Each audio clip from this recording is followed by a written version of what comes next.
the people. It's all vibe. Just a filing cabinet on wheels with a tie on. So, order in Friday Night Live with me, Mark Dolan, every Friday at 8, only on GB News, the People's Channel, Britain's news channel.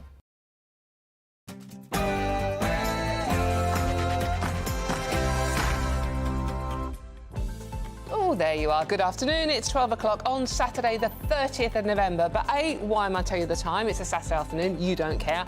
And it's the 30th of November, the last day of November. You're not ready, are you?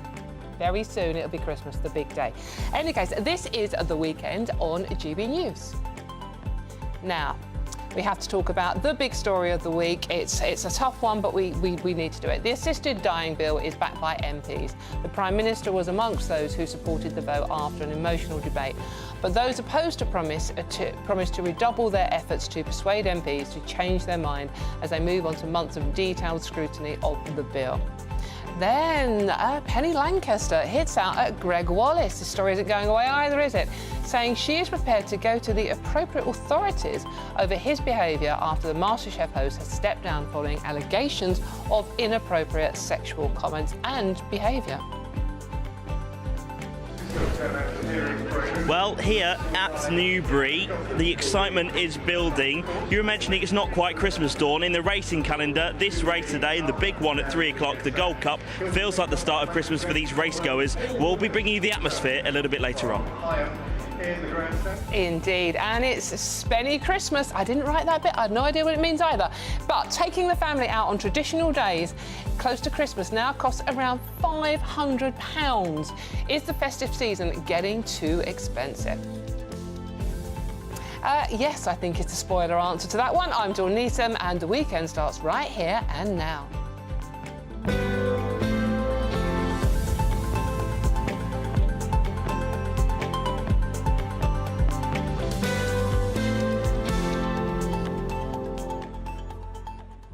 Yeah, so last day of November. Yeah, I got my tree up a week ago. I must admit, I've been very smug because it was the only time I was going to do it, much to the husband's annoyance. He keeps actually trying to take baubles off the tree, thinking I won't notice. I do.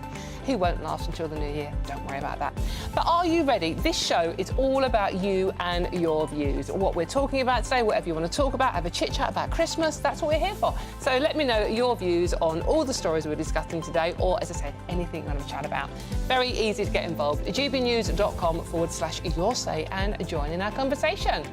Now, great panel for you. Keeping me company this hour is the parliamentary sketch writer at The Telegraph, the wonderful Madeline Grant. Very lovely, thank you very much. And founder of Turn Left Media, Curtis Daly, who is a newbie. First time. A newbie for me to play with. Yes. Thank you very much for joining me. Thank you. Thank you very much on a Saturday afternoon. Now, before we get stuck into today's stories, let's get the news with the very festively dressed Tatiana Sanchez.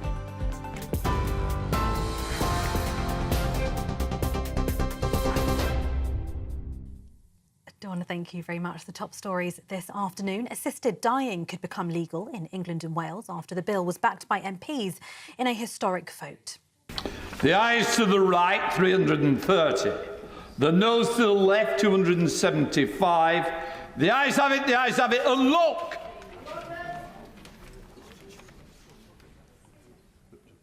Kim Leadbeater's bill received 330 ayes compared to 275 noes at its second reading in the House of Commons, a majority of 55.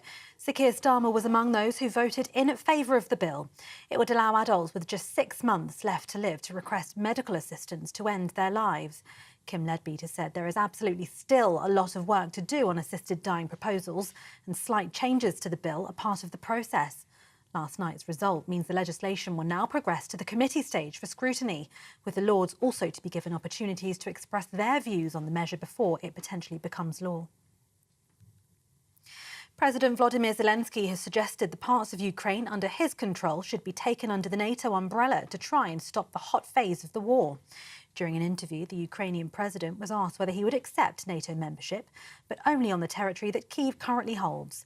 He said he would, but only if NATO membership was offered to the whole of Ukraine within its internationally recognised borders first.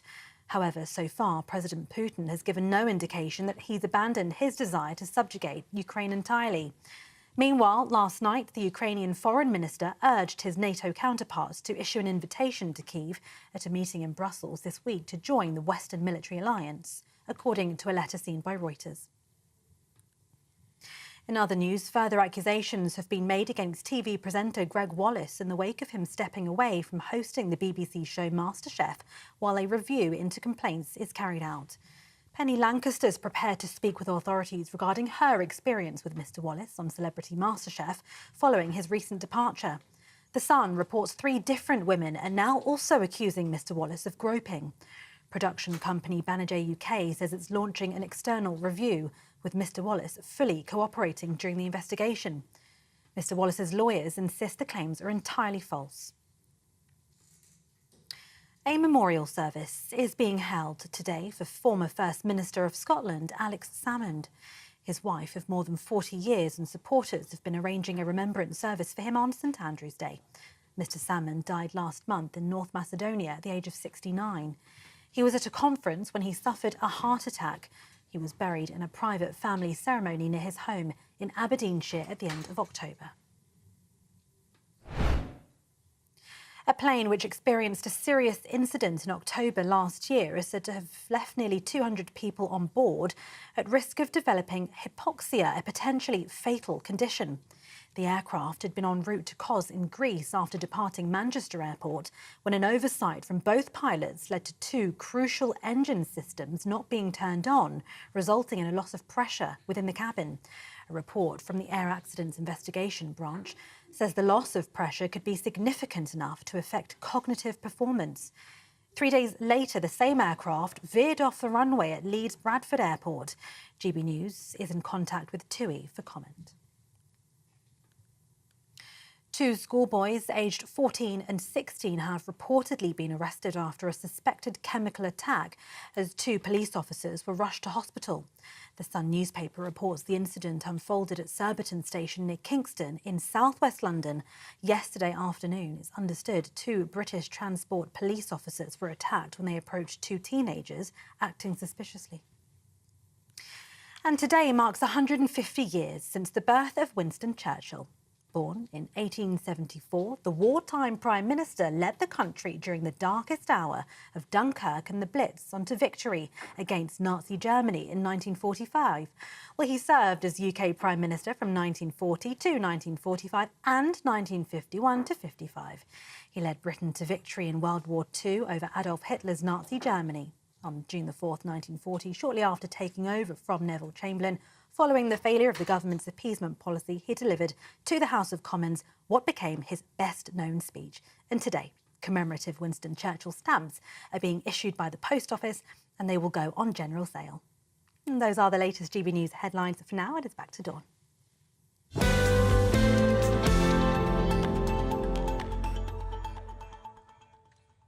Thank you very much, Tatiana. Tatiana's in a festive red. I'm in my festive green. We are starting shifts as Christmas elves in a toy shop near you very soon. OK, thank you very much, Tatiana. Now, OK, let's get stuck into today's story, shall we? Assisted dying. I'm sorry, we have to talk about it. I know it's difficult, but it is important. It affects all of us. Assisted dying is one step closer to becoming legal in England and Wales after MPs backed the bill in a historic vote. The vote followed 4.5 hours of debate with 330 MPs voting in favour and 275 opposing. The Prime Minister, Sir Keir Starmer, was one of the key people voting in favour alongside the Chancellor, Rachel Reeves. The legislation would mean terminally ill adults with 6 months left to live are able to request assistance in ending their life. That's the basics of this story, isn't it? But as with all these stories, there is so much more to it. So let's see what my panel make of this. Parliamentary sketch writer at The Telegraph, Madeline Grant, and founder of Turn Left Media. That's what it says on the tin, I suspect, there. Curtis. You are quite correct. Thank you. I thought it might do. Thank you very much. So we have 2, right and left on this. But the one thing about this debate, both of you, is it wasn't divided between right and left, was it? Coming to you first, Madeline. It was divided between your personal choice. So you had the weird situation of sort of like people like Rachel Reeves and agreeing with someone the polar opposite to her, and Nigel Farage agreeing with people on the far left. MPs were allowed to vote on their personal reaction rather than their politics. But it was interesting to see who voted and how they voted? Well, I don't think it was an apolitical decision. I agree it doesn't fall into simple categories of left and right. I think it was essentially the unfettered Liberals of Labour and the Conservative Party who voted for this. But I think there was a bit of a right and left shift in the sense that there was... the Lib Dems overwhelmingly voted for it. The new intake of Labour MPs overwhelmingly voted for it. But I think like only 1 in 5 Tory MPs voted for it. And surprisingly, for me at least, more than half of the Reform MPs voted for this as well. So it is complicated. But I think that I saw a bit of a pattern emerging. MPs, often those who have, frankly, some of the poorer constituencies where they are, I think, more aware of the vulnerabilities, more ethnic minority MPs voted against it. I think it was often the MPs of seats that are a bit more well-heeled, where their constituents, perhaps they've heard from more constituents who view this as a matter of choice, and perhaps they've heard less from people who worry about the vulnerabilities and the risks of coercion. But for me, it was that point about liberalism of both parties. What did you make of it, Curtis? Well, just as we went live, we were discussing about how there was a vote in 2015. It got voted down. And in fact, one figure, Wes Streeting, voted in favour and today voted against. Where I disagree with you is the fact that this does actually feel quite apolitical. And I kind of get sick of politicians when they say, this thing isn't political, that thing isn't political. It's overplayed. But actually, in this specific instance, it does cross party and political, well, mostly political lines. Yeah, I agree with that. Yeah. I didn't say otherwise. Yeah, sure. And for me, my personal position is I principally support assisted dying. I think the idea that those who are suffering are having to wait to get sort of a dignity in death. There's people I know who've had family go through this traumatic experience. However, I also have a practical approach. So we probably don't really disagree an awful lot here because I don't think I would support this in practical sense. I want to touch upon what you said about coercion. I do think there are issues with safeguarding. I look at Canada, the maid system over there is a terrible, terrible situation where there is legit coercion. People are going through this route because they're seen as a burden on the state. And I absolutely think that's a really important point to talk about. But in terms of coercion, I would say actually the state isn't getting involved. They're actually backing away because one could look at this and say, well, the state is mandating that I have to draw right at the end of my life in a very painful way. And actually, this is probably where the government sort of backs out. So we can go into where we disagree. I think principally, I think it's a good idea, but I don't know if I were to be, I wouldn't want to be a politician today to vote on it. I don't think I would vote for it, but I have respect on both sides, actually. I don't pass any judgment. Both sides have put across really good arguments. Would you have voted for it out of interest, Madeline? I would have voted it down. It would have been perhaps the thing I would feel most strongly about voting down. I think that this is Why would you vote it down? I think it's a terrible, terrible bill. I was disgusted, frankly disgusted. I'm sorry, I know we're meant to be jolly today, but I watched it all day yesterday and I did not see anything that gave me much hope. I think what was truly unforgivable was the number of supporters of the bill who were saying things that were factually untrue about the bill that has such high stakes attached to it, than that they were urging their colleagues to vote for. Kim Leadbeater, in her speech, I think said sort of like 10 things that were factually wrong. So, for example, she said that no jurisdiction in the world that has begun with only people with a terminal diagnosis has ever expanded their criteria. It's a flat-out lie. This is exactly what happened in Canada. Yes, exactly. And this was just one of many either misunderstandings or outright lies. And frankly, Kim Leadbeater said so many things that were false that I just don't think you can say that this is plausible deniability. I think to have the audacity to want to impose something that could fundamentally changes the relationship between the state, the individual and mortality in this way, the least you should bloody well do is know your own bill and not say things that are false. She actually had to come to the chamber at the end of the day to correct the record record because she had said something that was factually inaccurate about having the judiciary behind her. So I just think that alone is a good reason to be very suspicious and very worried about this bill, because if they make these basic mistakes at this stage and misrepresent it to people, then what hope does that give us that further down in the process they will be conciliatory and involving the people that need to be involved to get it right? I do want to quickly comment about the judiciary, sorry. It is slightly different in our parliamentary system, that the bill isn't just suddenly expanded. Any expansion or changes to the bill does have to go through Parliament. And that, of course, when something goes through Parliament, people vote on it, it causes a national debate like we're having today. So I wouldn't say it's quite as easy of, OK, we're just going to suddenly expand it. I think that's something we need to bear in mind. However, you are, again, correct in saying that there is an issue with this, not this particular bill, but the idea around assisted dying that worries me about those who are poor and disenfranchised.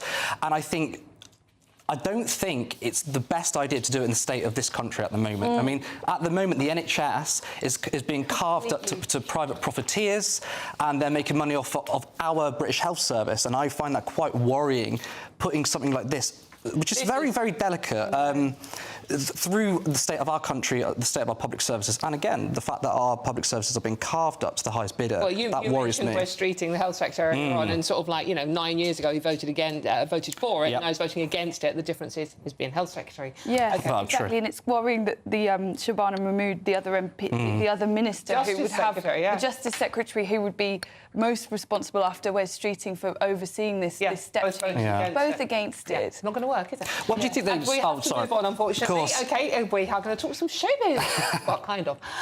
The head of the Broadcasters Union, Bectu, says the BBC needs to tackle open secrets about star behaviour following allegations about Greg Wallace.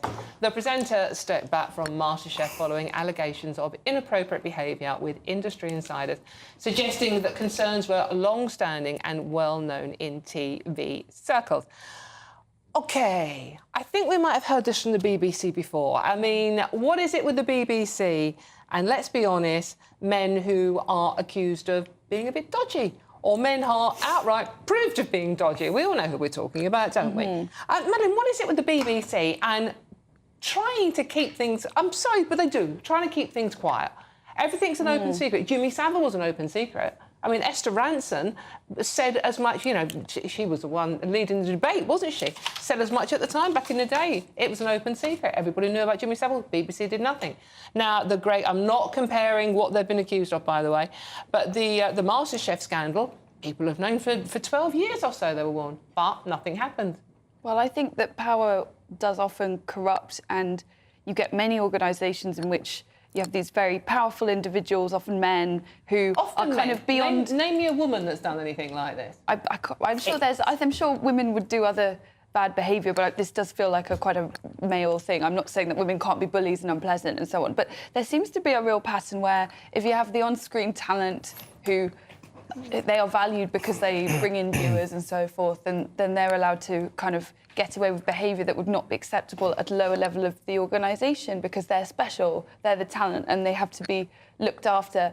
We have had a few of these stories about the BBC recently, so it's like, it seems like this is a particular problem there, but I think it's a problem in many large organisations. I was going to say, to be fair, ITV did have a big issue with Schofield. I was going to challenge you on that framing there, because obviously the BBC, they have a terrible record of this, but I didn't like the framing that, what's the problem with the BBC? And I'm glad you kind of changed that, because it's a problem with our entire media ecosystem. First of all, we have culture, specifically men in relationship to power, who do this kind of thing, and it's always months later or years later they're found out. And then on top of that, let's talk about Philip Schofield, right? I had a debate or discussion about this, and we talk about sort of cancel culture. This guy's making a new TV show after what's happened. What worries me is the entire media ecosystem and those within it, and I think it's their relationship to power. I think there's a bit of a double standard here. I think, when it comes to Boris Johnson Partygate, when it comes to Keir Starmer taking a bunch of freebies, any scandals seem to be sort of swept under the rug if it's people within power. Now, the specifics on Greg Wallace is quite disgusting, actually, but you couldn't do that in an ordinary working-class office. I mean, he was naked with something covering his bits. Allegedly. I want to say, Philip allegedly. Schofield has said his behaviour was ill-advised, but ill-advised. not illegal. Not illegal, but it's not something I would want in my workplace, and I'm sure you'd agree. But I feel like there's a class issue here. There's a double standard. If this, again, happens in ordinary working-class offices, it'd be zero tolerance, like it should. Why is that not happening in the media? Right, OK. And I think it's to do with the relationship to power. I also want to say as well that the BBC outsourced the complaints to Banijay UK. That's a private limited company with its fingers in £500 million of profit. And I feel like the goal here is to make loads and loads of money. Are they really serving the workers there? I think that's a problem too. I mean, there was back in the Labour manifesto in 2017, there was a move to democratise the BBC. I don't think it should just be the BBC. It should be the entire media ecosystem. And when you have a democratic media, you have far more transparency and accountability. So I don't want to get just drawn into the BBC. I want to talk about the entire corporate media. OK, right. Is it just TV? Is it just the media company? What do you reckon? Let me know. What's it like where you work? gbnews.com/your say. OK, now, the lawyer... We have to read the legal statement out. Greg Wallace's lawyers have said the suggestion that Wallace, who has presented the popular BBC One cooking show alongside John Turode since 2005, engages in behaviour of a sexually harassing nature, was entirely false. OK? There you go. Entirely false. Now, for all the best analysis and opinion on that one, please do go to our website, gbnews.com. Now, let's have some fun. It's a sporting weekend. The Coral Winter Festival is taking place at Newbury Racecourse today. The festival is set to feature one of the country's most prestigious jump races in the racing calendar, the Coral Gold Cup. And our reporter, Jack Carson, is indeed there for us. Yeah, well, good afternoon, rather, to you. Good afternoon. Well, you can see just around it, we've just had the first race here. Listen to Your Heart being the winner, the favourite so far. So no outsiders quite yet, but there is a real excitement here because, as you mentioned, this is one of the premier jump races in the calendar. So one lady said to me this morning, this is for her the start of Christmas. And also joining me, friend of the channel, we all know this guy, Phil Davies. I mean, there's real excitement here. You know, you're a big racing fan. You know, talk to us about the kind of occasion that today is. Oh, there's a massive buzz around the place, to be perfectly honest. There's people here from all backgrounds, all walks of life, famous people, not so famous people, everyone mixing together. It's what makes horse racing so fantastic. But there's a massive buzz around the place today. Okay, and also as well, you know, there's some big names, you know, trainers-wise. You know, what exactly are we kind of going to see maybe at the 3 o'clock race, the Gold Cup, which is what really a lot of people are here for today? Yeah, all the big trainers are represented. The first winner was trained by Dan Skelton, who's the leading trainer this season, could become champion trainer for the first time. He's got a really promising horse running the 115 called the New Lion, which people should keep an eye out for because that really could be a star of the future. We've got Gary and Josh Moore, who had 2 winners yesterday, who there's a really big word on course for one of their horses in the last race today called Issar Dairy, that lots of people here are talking about in the bars and in the weighing room that they really fancied. But all the big trainers are represented here today, including of course 14 times champion trainer Paul Nicholls. Yeah, well, we have been speaking to Paul Nicholls. We'll of course play you a bit of his chat with us a little bit later on, but the excitement here is building. Brilliant, that looks great, thank you very much. And it's the start of Christmas, because it is the last day of November, and you're not ready, are you? Bet you haven't got any presents. I haven't, I know. I'm Dawn Neeson, this is GB News, and there's loads more coming up on today's show. In an interview last night, President Zelensky suggested he'd prepared to end the war in return for NATO membership. Well, an umbrella thing. All of that and much more to come. This is GB News, Britain's news channel. We'll see you soon.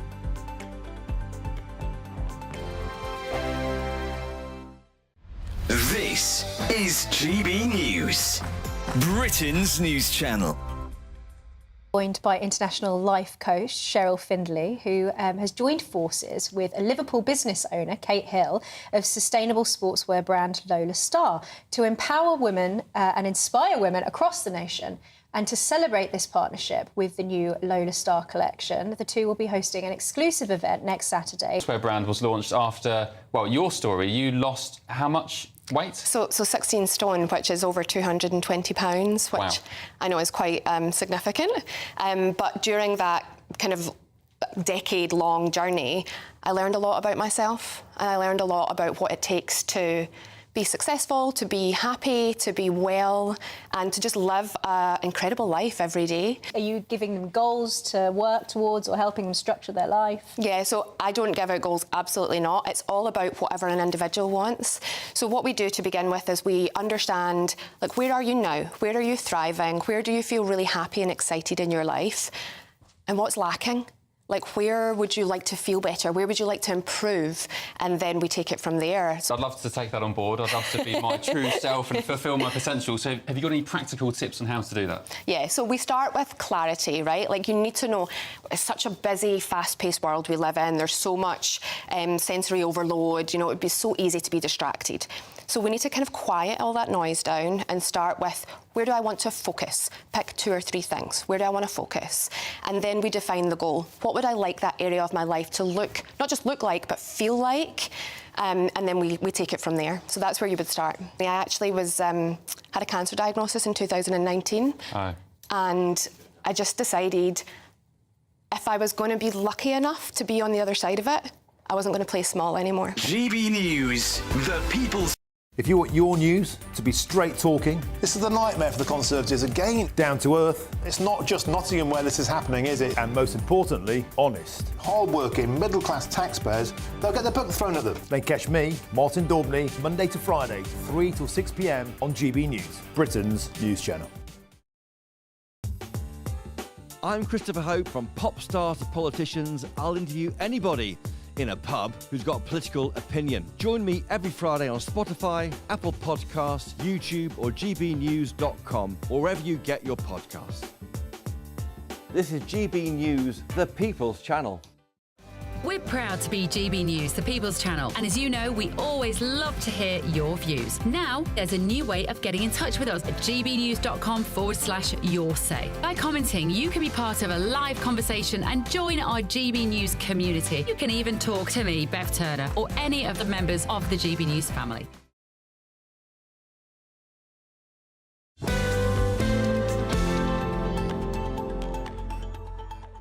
Dear.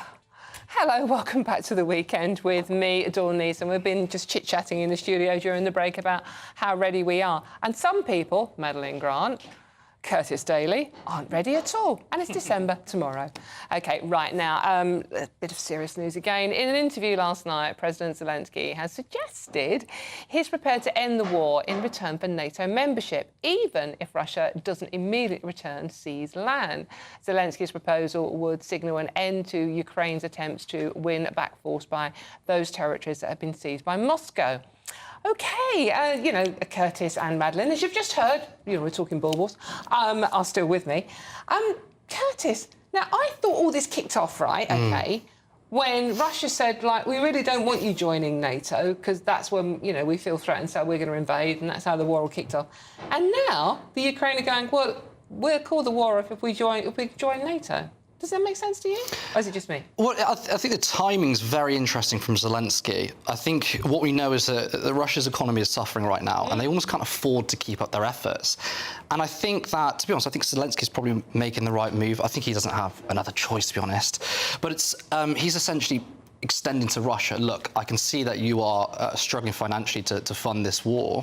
How about we maybe actually have a peace settlement and we join NATO? It's kind of funny, though, because it's what both sides don't want, but they're kind of equally losing. Yeah. Of course, like, you know, if it was our country and people say, would you give up part of our lands? You wouldn't, and the Ukrainians would probably say the same thing, most likely. But then, of course, that then means that Ukraine might go into NATO. I do think that's interesting. Now, I mean, Putin wants to take control of Kherson, to cut off Crimea, to make it harder for Ukraine to go back in. I don't really know if there's a strategy here from Putin. It doesn't really make a lot of sense. This is what does really strike me, though, is that for the establishment media and the corporate media, they attacked and criticised everyone who said maybe we should ensue for peace. They said, oh, you're a Putin stooge, you are. I mean, I remember Jeremy Corbyn said we should do this. We should have a peace settlement before war, not afterwards. And by the way, I actually disagree with him on some stuff, in terms of he doesn't want arms being sent to the region.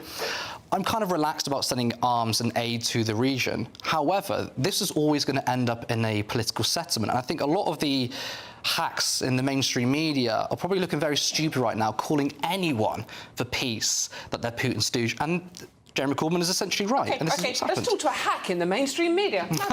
Not everyone, by the way. Fighting talk, young man. There was a weird mood at the start of the Ukraine war, or not even just the start, but, you know, the first year and thereafter, that people who were arguing for some kind of realpolitik here were kind of suspect, and their motives were impugned, and it was implied that they might be like a Russian stooge. And I remember that very well. I haven't really expressed many opinions on this because it's just I don't know enough about what's going on the ground, and we hear such conflicting accounts. But I think what this tells us here is also, as well as what Curtis has been describing, the impact of changing Western leaders. You know, Donald Trump has made it Trump very coming clear. in. Trump did say that he's going to be in power and sort it out. He's made it very clear that he wants to have a settlement, but also that. I mean, I don't think we should give Trump. I'll let you finish, but I don't think we should give Trump credit for this, though. You didn't let her finish. You didn't actually let her finish. No, sorry. I'm not giving anyone credit. I'm not sure if it's a good thing. I mean, it's very sad what's going to happen. A lot of innocent life has been lost. It's been a horrific war. Ukraine is battered,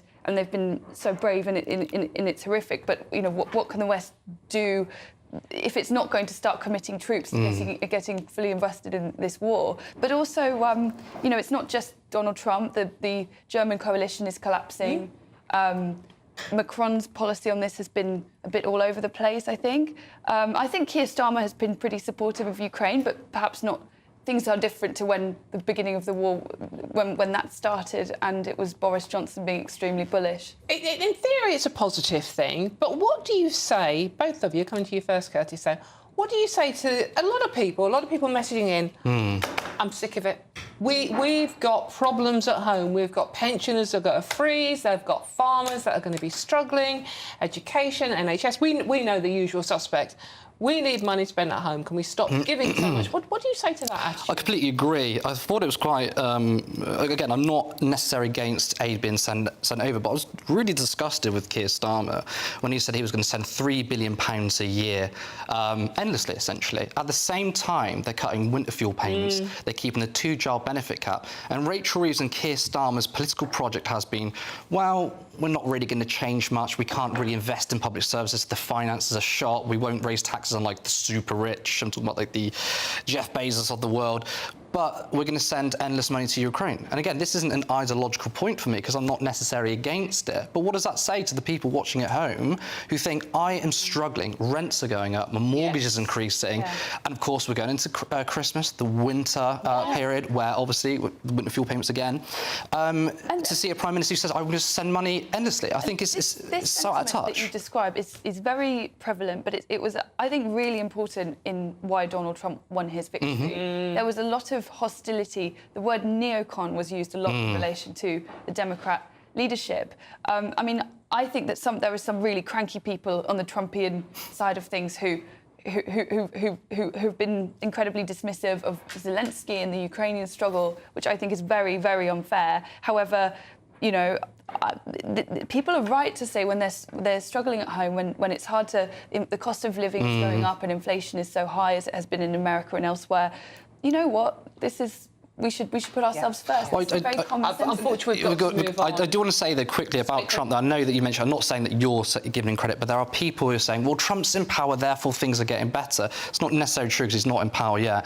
But you essentially got the establishment who are trying to quickly resolve these issues before he gets in because they're worried about his recklessness. His record is, he's a war hawk. His entire cabinet, or half of them, are war hawks. Mike Huckabee won't even recognise the West Bank. Marco Rubio, for example, in 2016, Donald Trump was incredibly hawkish, and I don't want this idea that somehow Trump is going to ensue peace and is the peace movement, anything but he's an establishment with establishment foreign policy. I think that is what I want to, you know, make my point on. I don't think that's true. I think a lot of Trump's policy, whatever you think of it, has been to do with trying to create new agreements that replace the old thing of America being a world policeman, so that they don't have. Yeah, but that's not the case, though. Unfortunately, we'll have to. I do have to refute that, but okay. Solve global peace. Soon. OK, but we have to go to the news with Tatiana, and here she is, looking lovely for you.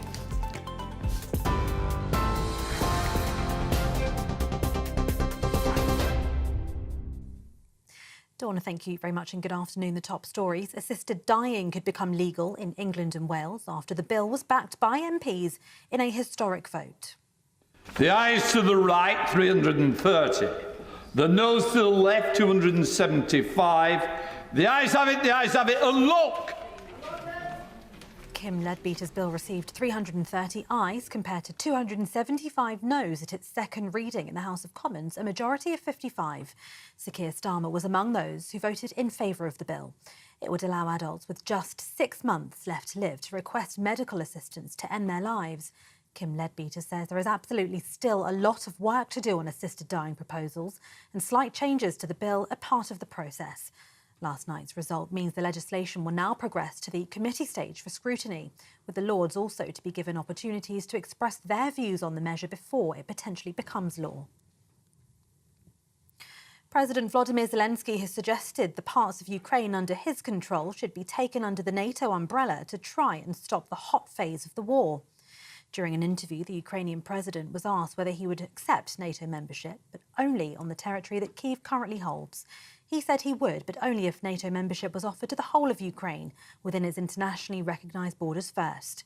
However, so far, President Putin has given no indication that he's abandoned his desire to subjugate Ukraine entirely. Meanwhile, last night, the Ukrainian foreign minister urged his NATO counterparts to issue an invitation to Kyiv at a meeting in Brussels this week to join the Western military alliance, according to a letter seen by Reuters. And a memorial service is being held for former First Minister of Scotland, Alex Salmond. His wife of more than 40 years and supporters have been arranging a remembrance service for him on St Andrew's Day. Mr Salmond died last month in North Macedonia at the age of 69. He'd been at a conference when he suffered a heart attack and was buried in a private family ceremony near to his home in Aberdeenshire at the end of October. And those are the latest GB News headlines for now. I'm Tatiana Sanchez. More from me in half an hour.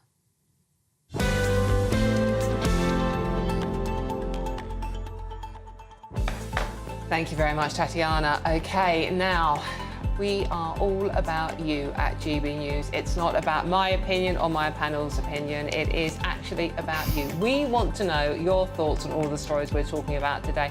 Or have some fun. Look, we are December tomorrow, folks. So are you ready? Give us your Christmas stories. Have you got your baubles out yet? We want to know. gbnews.com/your say and join in our conversation. Now, there is loads more coming up on today's show. And talking of Christmas, it's a blooming expensive one. Taking the family on traditional days out close to Christmas now costs around £500. Is the festive season getting too expensive? All of that, much more to come. I'm Dawn Neeson. This is GB News. We'll see you very soon.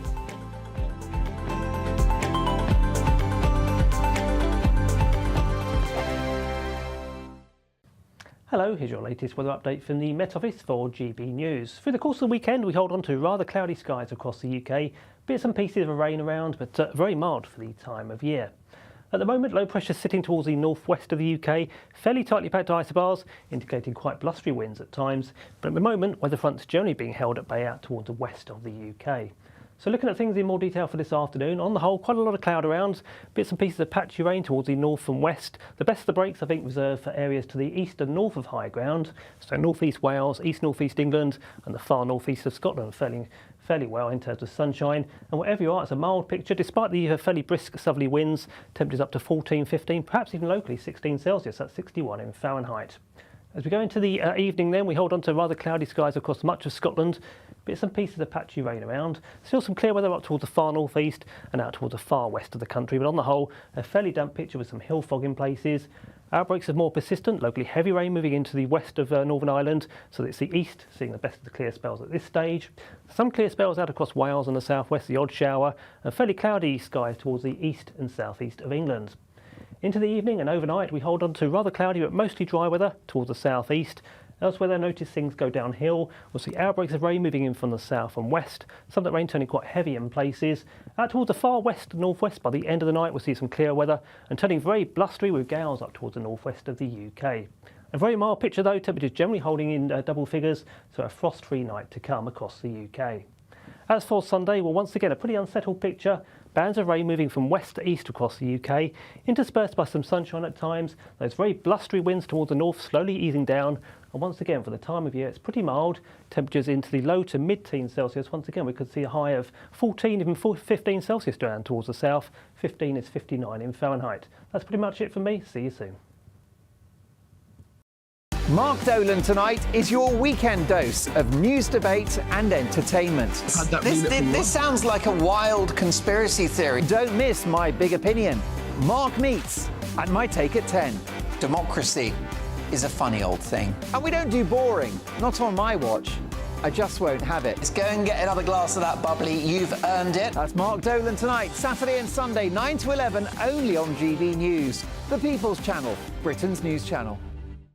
Hi there, I'm Michelle Dewberry and I'm going to take a second to tell you all about my show, Dubes & Co. We start off with the issues of the day. We then bring in both sides of the argument. We get rid of the disrespect. And then you throw me into the mix. And trust me, I'll tell it exactly how it is. And then, of course, the magic ingredient, you at home. We mix it all together and what have we got, in my opinion, the best debate show in town. Monday to Friday, 6 till 7 on GB News, Britain's news channel.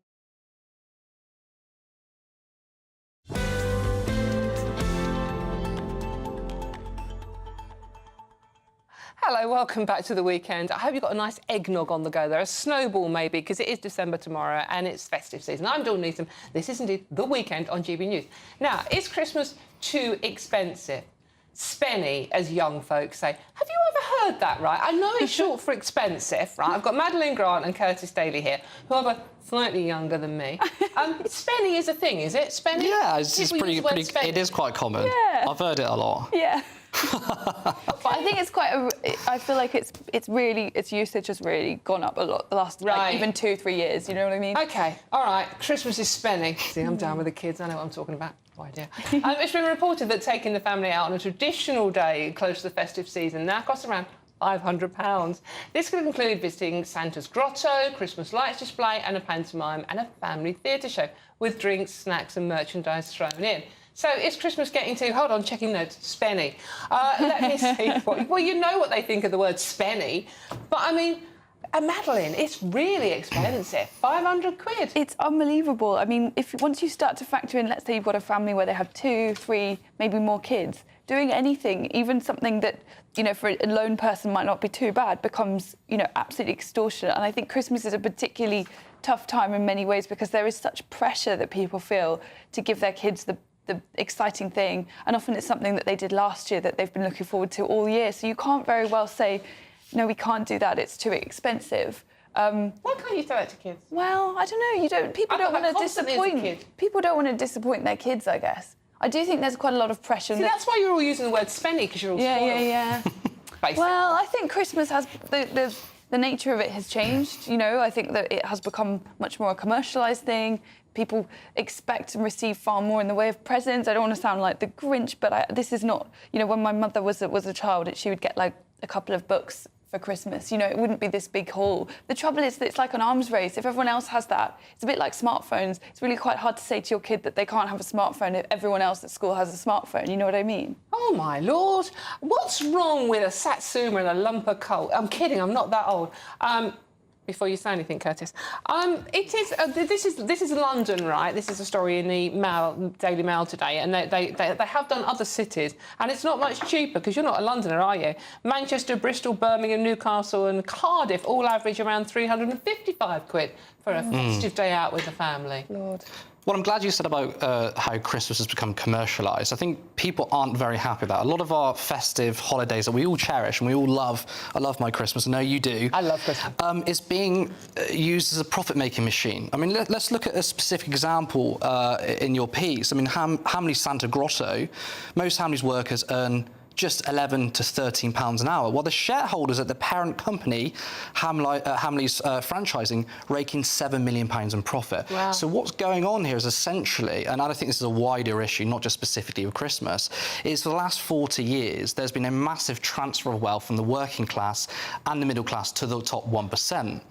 And the reason why inequality is such a problem is because things such as this. People can't treat their families to a nice Christmas event. But also, more importantly, as we spoke about before, rents are going up, mortgages are increasing, people are struggling, whilst those big companies who siphon all that wealth into the Cayman Islands and not pay any taxes on it are laughing. I mean, since COVID, right, since COVID, the richest, and I don't mean like people who are successful, I'm talking about the billionaire class, have doubled their wealth since COVID. Now, what I say to that is we need to rebalance the economy, and I'm talking about Great British unions for Great British workers. You're talking about elves going on strike, aren't you? You're talking about Santa's elves going on strike so they can be wealthy. That's what you're talking. Well, OK, so if we look back at the 70s, I know a lot of people like to point to the 70s and say... I'm kind of joking a bit, Curtis, here. I don't expect Santa's elves don't go on strike. They're going to get you presents, all right? We'll see about that. But, OK, some people might think it went too wrong the other way, whatever your beliefs on that. But this time it's gone too wrong the other way, where the richest in society, the corporations, are raking it in,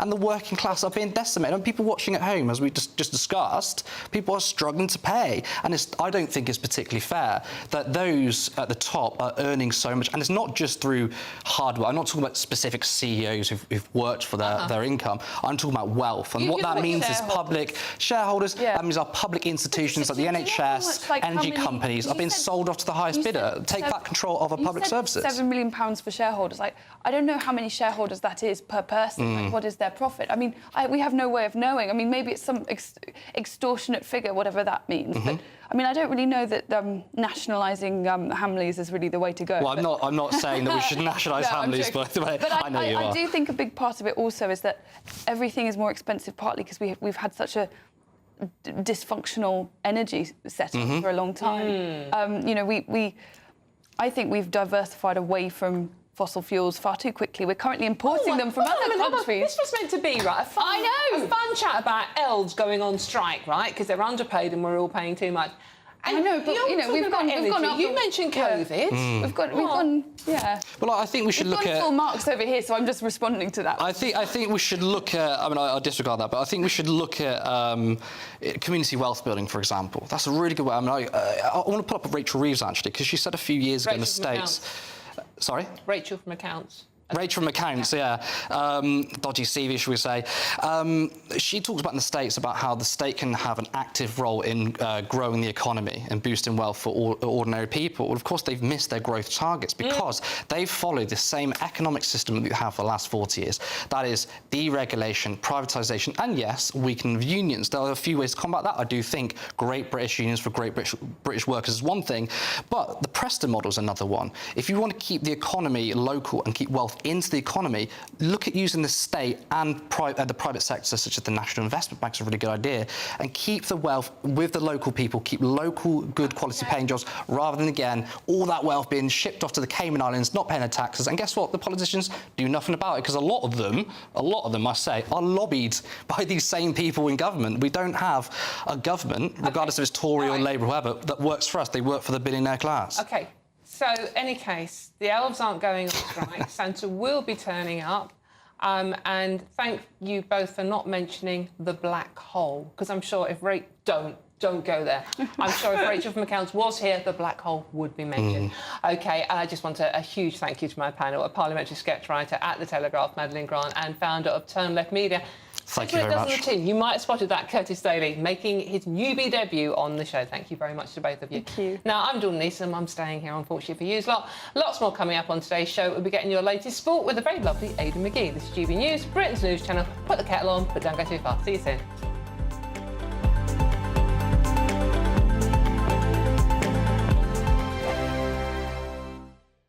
This is GB News, Britain's news channel. 1 in 20 people are diagnosed with seasonal affective disorder across the UK. Yes, Healthwatch has revealed that men are more likely to suffer from this than women. Did you know? Triggers apparently include a decrease in daylight hours, which is certainly happening around about now. If you're leaving the office, it's dark. When you come home, it's dark, as well as the falling temperatures. Yes, and both of those things happen a lot, don't they, here in Britain? So how can we combat the symptoms of seasonal affective disorder? Well, to discuss this, we're joined now by Dr. Andreas Fonseca, the founder and director of Thrive Mental Wellbeing. Really good to see you this morning, Doctor. Thank you for joining us. Good morning. Thank you very much for inviting me. Now, there'll be lots of people watching and listening this morning and saying, what a load of rubbish. It's always been cold in this country. It's always been dark. What is seasonal affective disorder? Is it really a thing? Well, it is a thing, and it's been known for quite some time. This is not new, really. It is a form of depression. That's what it is.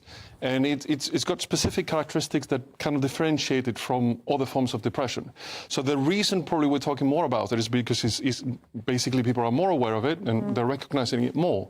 So before you used to be sort of just saying this person's got depression, now you have some specific things to look at that can differentiate it from other kinds of depression, which is quite useful because it's got some specific forms of treatment. So the things that are different about seasonal affective disorder are that for the diagnosis you need 2 years in which you only have episodes during either the late autumn or early winter. So that's when they start, and they fade away by late spring, summer. Early summer. So that's how it works. And you cannot have any episodes at any other time. So it has to be seasonal, specifically seasonal. GB News, the People's Channel.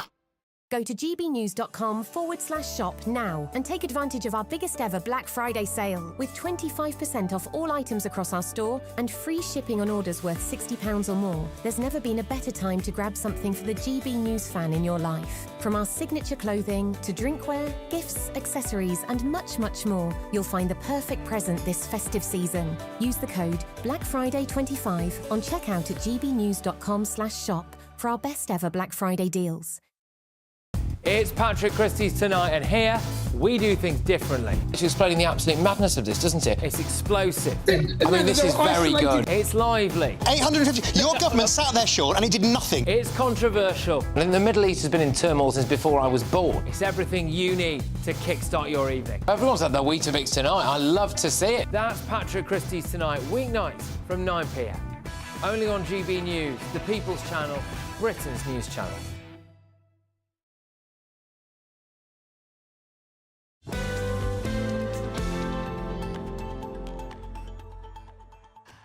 Oh, welcome back to the weekend with me, Dawn Neeson. I hope you've got a nice cold beer in front of you because it's a Saturday, which means we have to talk about, ta-da, football. And I've got the lovely Aidan McGee with me. Not a cold beer, unfortunately, water. But... Should have said I'd brought you one along. Well, we are talking about the back pages today, Aidan, because, Yes. Sacks in the City. Yes. You see that there? OK. And every single back page, Man City are doomed. Well, look, I mean, we thought it would look bad this time last week. They'd lost 5 games in a row in all competitions, hadn't they, Dawn? And It did look bad. And then on Tuesday, I think this is the first sort of realisation that this was quite a serious situation because even though they drew against Feyenoord in the Champions League, I felt that was the worst result of them all. Feyenoord have got no European pedigree in the last 20-odd years. They're rarely even in the Champions League. They turn up at City. They're 3-0 down with 15 minutes to go, a ground where nobody ever gets a result in the Champions League. And so...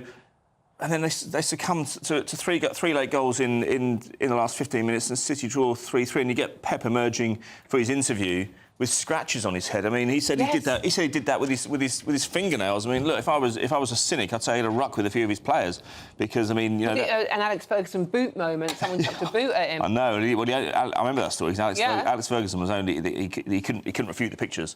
And I think David Beckham had staged the pictures to some degree as well when he came out with the sport. It's gone down in footballing history. The Sporter up in Manchester, and a friend of mine might have been involved in taking the photos, but I won't go there. but no, listen, it's a terrible run of form. They've got Liverpool tomorrow at Anfield. Now, look, that's one of the stellar fixtures of the season. I can't see a situation or scenario where City are going to win that game. Now, if the other results go Liverpool's way, well, last night they went Liverpool's way because Brighton dropped points at home. They could go Liverpool's way again today, but if they win tomorrow, then there's a situation where they could be 11 points clear. I would say even a third of the way into the season, that makes Liverpool fairly unassailable at this stage. Yes, we've had 10 and 12-point leads relinquished and recovered and what have you over the last 20 years, especially in the days of Sir Alex Ferguson. But I think now with Liverpool's side looking as good as they are, and Arne Slot's team is known as the slot machine because they're that efficient. They've only lost once at home, once all season in the league. That was home to Nottingham Forest back in September.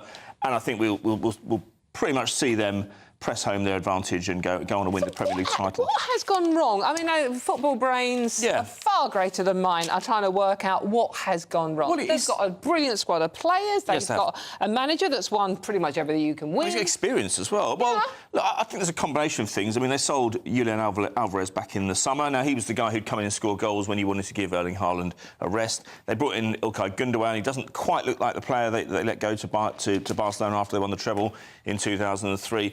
Other players like him, like Bernardo Silva, the ones who get the passing moving and going in the middle of the park, they don't seem to be functioning right now. And also, it catches up with all of us, doesn't it, Dawn? It's age. De Bruyne was injured. Why is he injured? Because he's a little bit older than he was a few years ago, like all of us. And there are other players who've been suffering with injury as well. And I just think sometimes, instead of selling, if you're going to sell players, you've got to place them properly. You'd have to say Grealish isn't playing that well. You'd have to say Doku's not playing that well. Oscar Bob not playing particularly well. And so when there are only so many passengers you can carry at one time. And when you've got a Liverpool side who are really pressing home their advantage, it looks ominous for City, has to say. OK, well, that's it. That's Man City. Thank you very much, Aidan McGee, with all the sport there. It's time for the weather with Marco. Let's find out what the last day of November's like.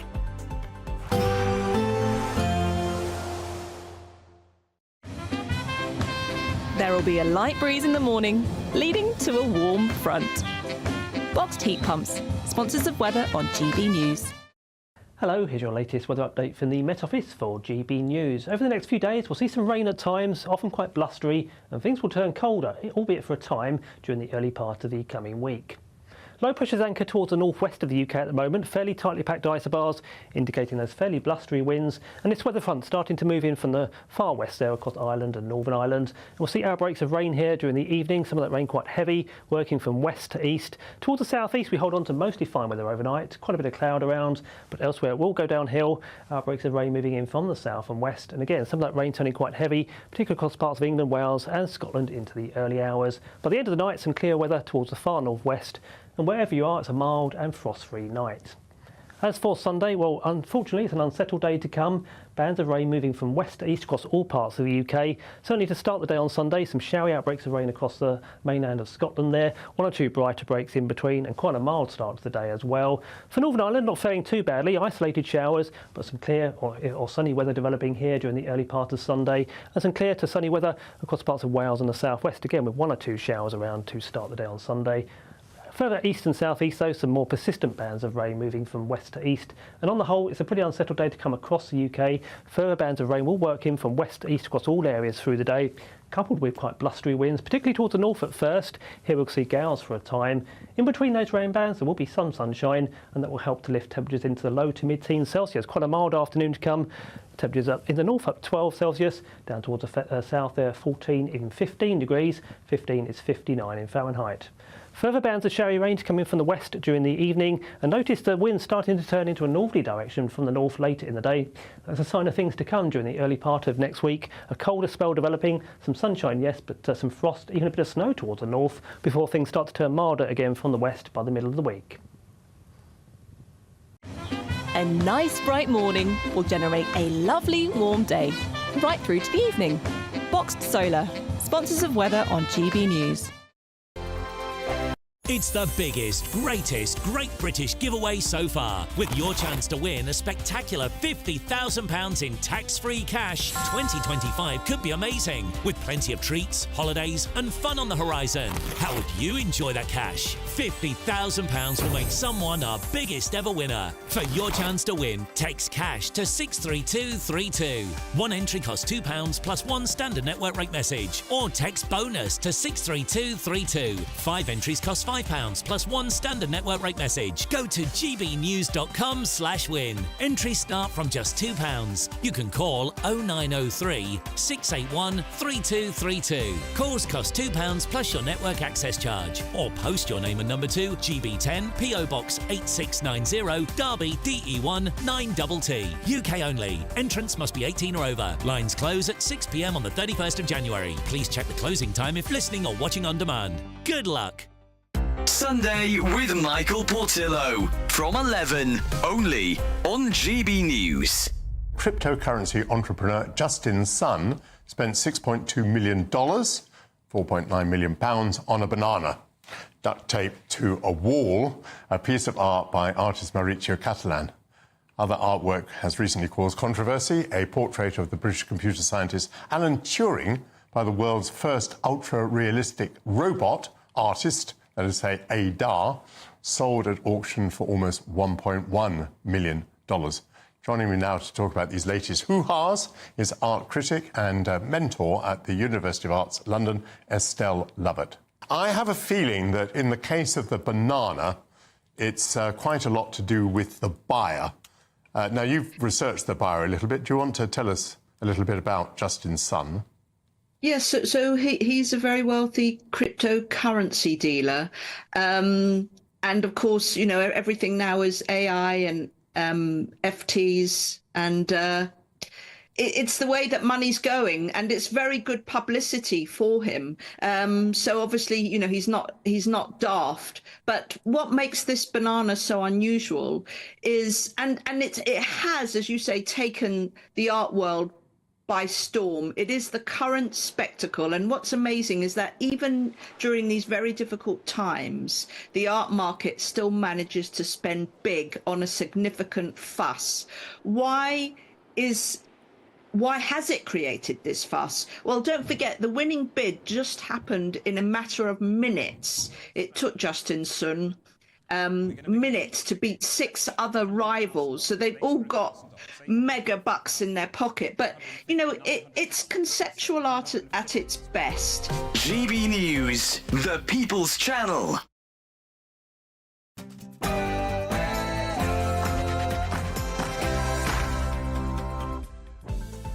Good afternoon. It's 1 o'clock on Saturday, the 30th of November, and this is the weekend on GB News. I hope you're having a wonderful last day of November. It's December tomorrow, and you're not ready, are you? I know you're not ready, because I'm not either.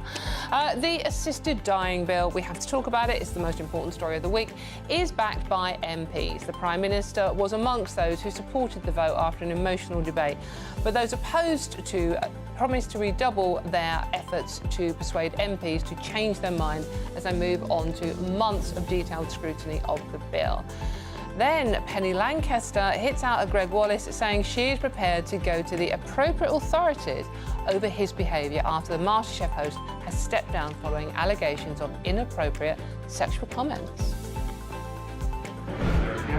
Well, it is the day of the Coral Gold Cup. Those jockeys at 3 o'clock all vying to win this trophy. We have got all of the atmosphere here at Newbury. That was a big shiny one, wasn't it? And today marks 150 years since the birth of Winston Churchill. We'll be looking back at his life and what made him one of Britain's most famous figures. But do you think he was the greatest Briton ever, or a bit divisive now? I'm Dawn Neeson, and this is The Weekend.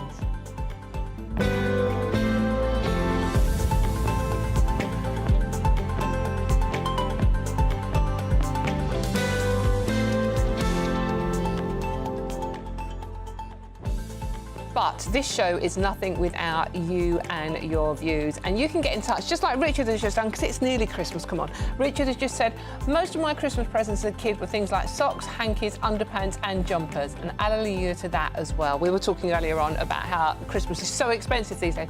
But it doesn't have to be. There's the clue. So let me know your thoughts on that. Is Christmas too expensive? Can you afford it? What are you doing? What have you got? How far have you got to go before you're ready?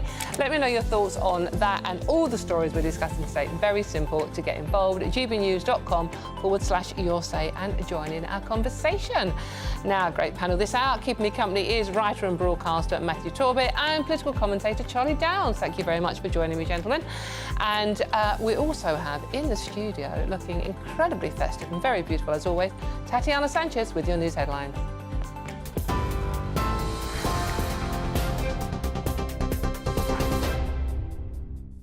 Looking very festive yourself, Dawn. Thank you very much and good afternoon. The top stories. Assisted dying could become legal in England and Wales after the bill was backed by MPs in a historic vote. The ayes to the right, 330. The noes to the left, 275. The ayes have it, and look! Kim Leadbeater's bill received 330 ayes compared to 275 noes at its second reading in the House of Commons, a majority of 55. Sir Keir Starmer was among those who voted in in favour of the bill. It would allow adults with just 6 months left to live to request medical assistance to end their lives. Ms Leadbeater says there is absolutely still a lot of work to do on assisted dying proposals, and slight changes to the bill are part of the process. Last night's result means the legislation will now progress to the committee stage for scrutiny, with the Lords also to be given opportunities to express their views on the measure before it potentially becomes law. President Volodymyr Zelensky has suggested the parts of Ukraine under his control should be taken under the NATO umbrella to try and stop the hot phase of the war. During an interview, the Ukrainian president was asked whether he would accept the NATO membership, but only on the territory that Kyiv currently holds. He said he would, but only if NATO membership was offered to the whole of Ukraine within its internationally recognised borders first. However, so far, President Putin has given no indication that he's abandoned his desire to subjugate Ukraine entirely. Meanwhile, last night, the Ukrainian foreign minister urged his NATO counterparts to issue an invitation to Kyiv at a meeting in Brussels this week to join the Western military alliance, according to a letter seen by Reuters. Further accusations have been made against TV presenter Greg Wallace in the wake of him stepping away from hosting the BBC show MasterChef while a review into complaints is carried out. Penny Lancaster is prepared to speak with authorities regarding her experience with Mr Wallace on Celebrity MasterChef following his recent departure. The Sun newspaper reports 3 different women are now also accusing Mr Wallace of groping. Production company Banijay UK says it's launching an external review, with Mr Wallace fully cooperating during the investigation. His lawyers insist the claims are entirely false. A memorial service is being held today for former First Minister of Scotland, Alex Salmond. His wife of more than 40 years and supporters have been arranging a remembrance service for him today on St Andrew's Day. Mr Salmond died last month in North Macedonia at the age of 69. He had been at a conference when he suffered a heart attack and was buried in a private family ceremony near to his home in Aberdeenshire at the end of October. In other news, a plane which experienced a serious incident in October last year is said to have left nearly 200 people on board at risk of developing hypoxia, a potentially fatal condition. The aircraft had been en route to Kos in Greece after departing Manchester Airport when an oversight from both pilots led to 2 crucial engine systems not being turned on, resulting in a loss of pressure within the cabin. A report from the Air Accidents Investigation Branch says the loss of pressure could be significant enough to affect cognitive performance.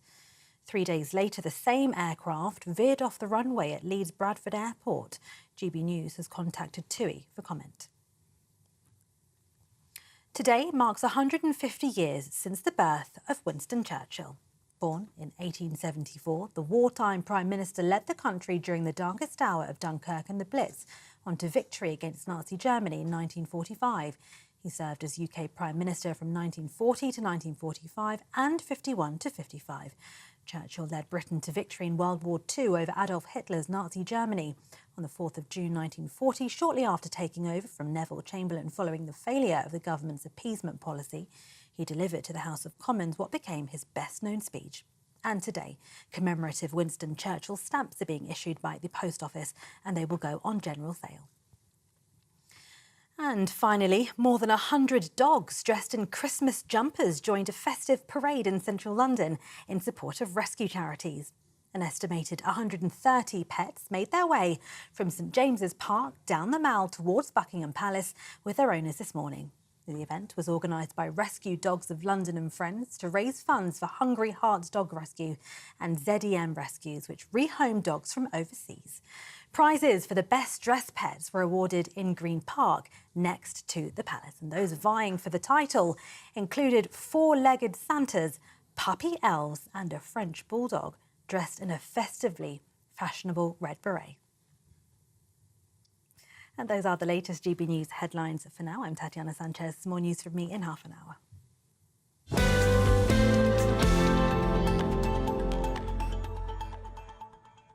Thank you very much. Wasn't that lovely, those dogs? That was so sweet. You know someone's going to go, oh, that's cruel. No, you can't be doing that. No, that's cruel. You just know someone's going to be doing that, don't you?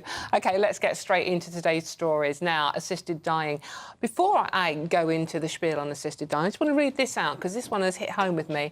This is a message from Jamand, 15. Hello. Jamand, you say, my 85-year-old mum was in a panic this morning. She said, you haven't signed me up for that, have you?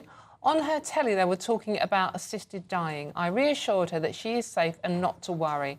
I'm wondering, though, how many others are fretting about this potential bill. Now, that hit home, because yesterday I had the huge pleasure of interviewing Dame Tanni Grey-Thompson, the Paralympian, on this. And she, a woman with her influence and her fame and her wealth and her sheer inspirational, well, just the fact she is a sheer inspiration, she was saying she would be worried about going into hospital now. She would feel more vulnerable because of this bill. And that, I think, is quite chilling. In any case, it is a step closer. It's going to be becoming legal in England and Wales after MPs did indeed back that bill in a historic vote. The vote followed 4.5 hours of debate, with 330 MPs voting in favour and 275 opposing it.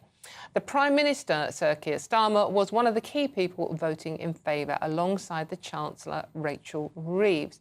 The legislation means that terminally ill adults with 6 months left to live are able to request assistance in ending their life. OK. Well, let's see what the panel make of this one. Writer and broadcaster Matthew Torbet and political commentator Charlie Downs.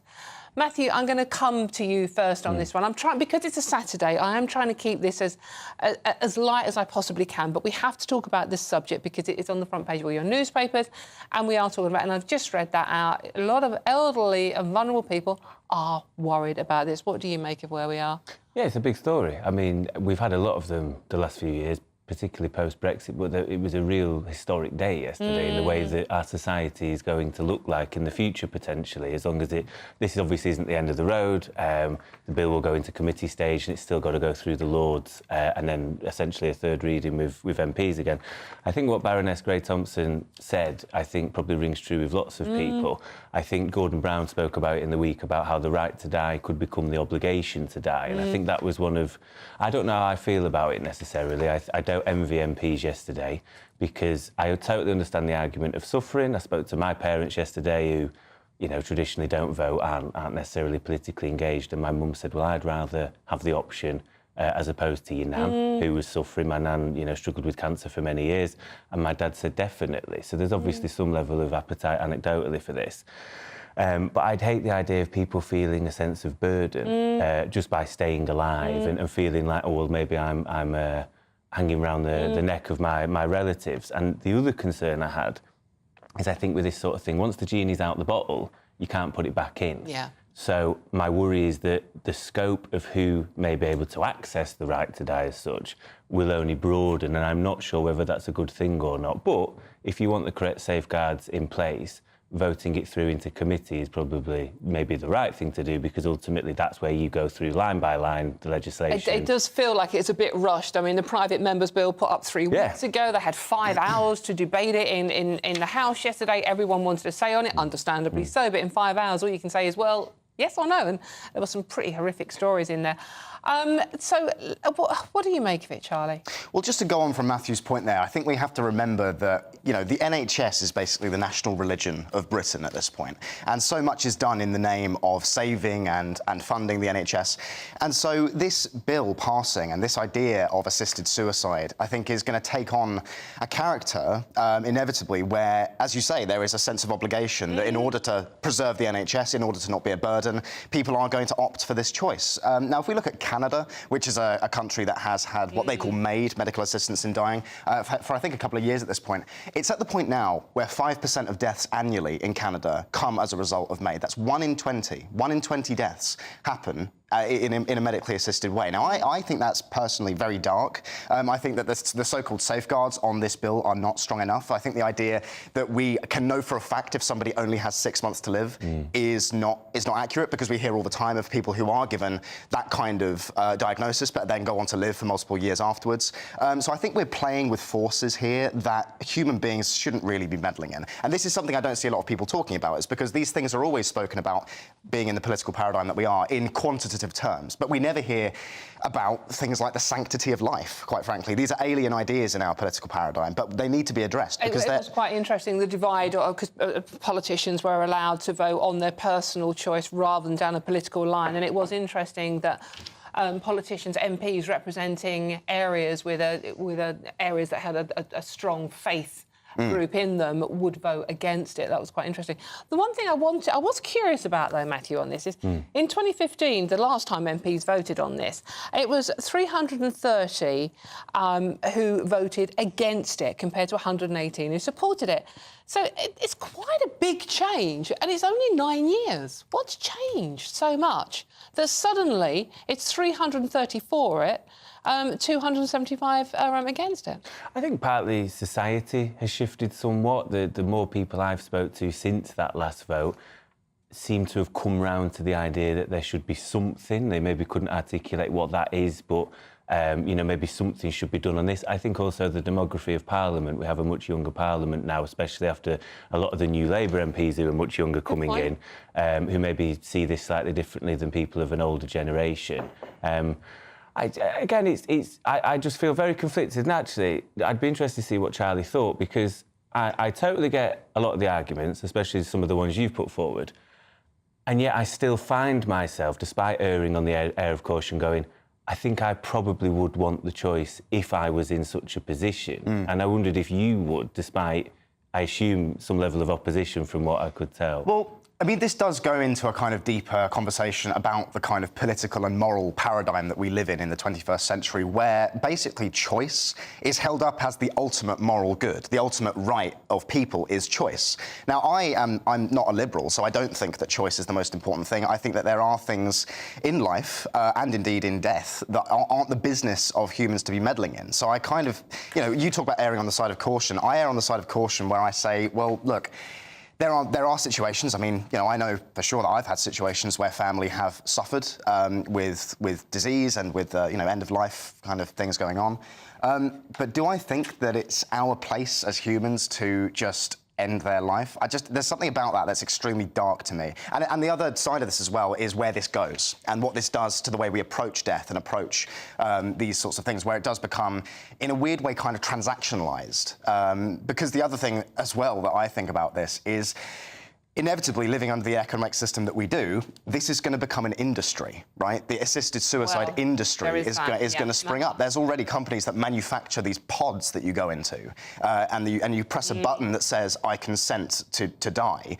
And there's something about that is just it's almost like a satirical thing you would have seen in the 80s in some kind of sketch. It's so macabre. It can almost seem quite dystopian. Very much so. But you didn't answer me. So would you, and I know it doesn't work like this, I imagine, and none of us know because we're alive, but the idea of suffering so much, I think I'd be a coward and want to opt out. Well, this is the other thing, is we live in a time where suffering is viewed as the ultimate moral evil. We can't have any kind of suffering, when actually suffering's part of life. It's actually an essential part of life. And I think, as I don't know, unfeeling as this may sound, as harsh as this may sound, the suffering that we go through, especially at the end of life, that's part of the deal. That's part of life. Very interesting point. I'm going to have to interrupt you on there because we have run out of time on that one. But what do you think about what Charlie's just said? Suffering is part of our lives. And we are all living longer now as well. I mean, I work regularly with the wonderful Christopher Biggins, who's in Panto, by the way. And he has, I think he's semi-joking, he has this theory that because we're all living longer, there should be a cut-off point. Now, Biggins did joke that it should be 60, and given that I'm a week away from that birthday, I'm suggesting that that's not a good idea. OK, so I think we have to, so in any case, Biggins, if you're watching, good luck in Panto, mate, but 60, just make it a bit longer. OK, but it is a big sporting weekend as well. The Coral Winter Festival is taking place at Newbury Racecourse today. The festival is set to feature one of the country's most prestigious jump races in the racing calendar, the Coral Gold Cup. Now, we have got Jack Carson down there, and he is doing something interesting with the horse. Is he ready? Is he ready to put that horse down? And he's ready. Jack Carson, bring us up to date on how much fun you're having down there. Well, it is so much fun, and actually it's amazing to see here, you know, just the atmosphere. It's probably looking a little bit quiet around us at the moment. That's because the 115's not well, I think it's actually in process at the moment. So there's a few people that have gone over to the grandstands, but I mean, there's thousands of people here spanning all kinds of generations. I mean, earlier on we spoke to Paul Nicholls, of course, you know, one of the biggest names in horse racing, and hopefully we can hear from him now. Looking forward to it. Touch with the horses are in good form. We had 2 good winners here yesterday. Today's another day. Got some lovely horses to run, and weather's good. We're looking forward to it. I know the prep's gone good. Otherwise, they obviously wouldn't be running. That probably applies to everybody. I mean, ours have had everything go right for them. We've had a dry overnight, so the ground's not too bad, which suits all of ours, funny enough. Yeah, and I'm looking forward to it. Well, of course, Paul Nicholls feeling confident there, but let's dissect a bit of that confidence with Philip Davies, of course, friend of the channel, who's been with us all day today. I mean, listening to him feeling confident there, I mean, you know, we've had a few races so far. He's getting on okay. Yeah, Paul's always bullish about his horses. I mean, he always thinks that anything he runs he's going to win, and if it wasn't going to win, he wouldn't be running it. So Paul's always bullish. It's probably why he's so successful. But I thought it was interesting with Paul that he trains a lot of horses for Sir Alex Ferguson. I mean, he had 2 winners here yesterday. Alex Ferguson, Harry Redknapp had a winner yesterday here as well. It was like a football takeover at Newbury, and actually both of them have got superstars. Regent Stroll, which won the first race at Newbury yesterday, owned by Alex Ferguson, is a really expensive horse, has won 3 out of 3, could be anything. The Jukebox Man, owned by Harry Redknapp, is well fancied for a race at Cheltenham next March already. So the football world is taking over the horse racing world, and they can always be seen at Newbury races. Of course, for Paul, the 3 o'clock, that what we're all really here for, the Gold Cup. Can Do Kid is his runner. I mean, obviously he's going to be confident. You know, in terms of this course, he's probably got the best record as a trainer. So, what do you maybe think he can do there with the 3 o'clock, the Gold Cup? Yeah, Can Do Kid has got a great chance. It's a really competitive race. It's very difficult to rule any of them out. It's one of the most competitive Coral Gold Cups probably of all time. But look, Paul Nicholls has won the race 3 times, twice with Denman, who was a superstar who won the Cheltenham Gold Cup. So he knows what it takes to win this race. I'm just going to remind us really about the importance of this, you know, within the racing calendar. One lady we were speaking to earlier was saying this for her is like the start of Christmas, but another gentleman said some of the runners and riders today, he looks at how to track them throughout the season as well as we head into next year. Yeah, people run their horses at this meeting because they're good, and so you can usually take it as read that if a top trainer is running one of their horses here, it's because he really rates it very highly. So it's not a bad strategy to follow horses that ran at this meeting, ran at the Hennessy Gold Cup, because the trainers are running them because they think they're very good. Right, Philip, thank you so much for joining us once again. Today's horse racing expert with us today here at Newbury, but the atmosphere is fantastic, Dawn. Brilliant, it looks it. I'm glad you're having a good time. Thank you very much, Shaq. Yeah, all part of Christmas, isn't it, the horse races? My dad used to love the GGs. And talking of Christmas past, I just want to read this lovely message out. It's from Babs. Hi, Babs. Thanks for watching today. Babs says, I remember my own Christmases when I had a real lady's stocking which stretched and had nuts and tangerines, small toys and sweets and a colouring book stuffed in it with always a bit of money in the toe. We loved it. Our parents were poor and we didn't have much for Christmas, but I remember them so much. And the greatest gift that you can have if you have a wonderful family and they give you great Christmases, even if you're poor, they stay with you forever, don't they? Any case, I'm Dawn Neeston, this is GB News, and there's loads more coming up on today's show. Today marks 150 years since the birth of Winston Churchill. Wow. Do you think he was our greatest Briton, though, or a bit controversial? All of that and much more to come. This is GB News, Britain's news channel. We'll see you soon.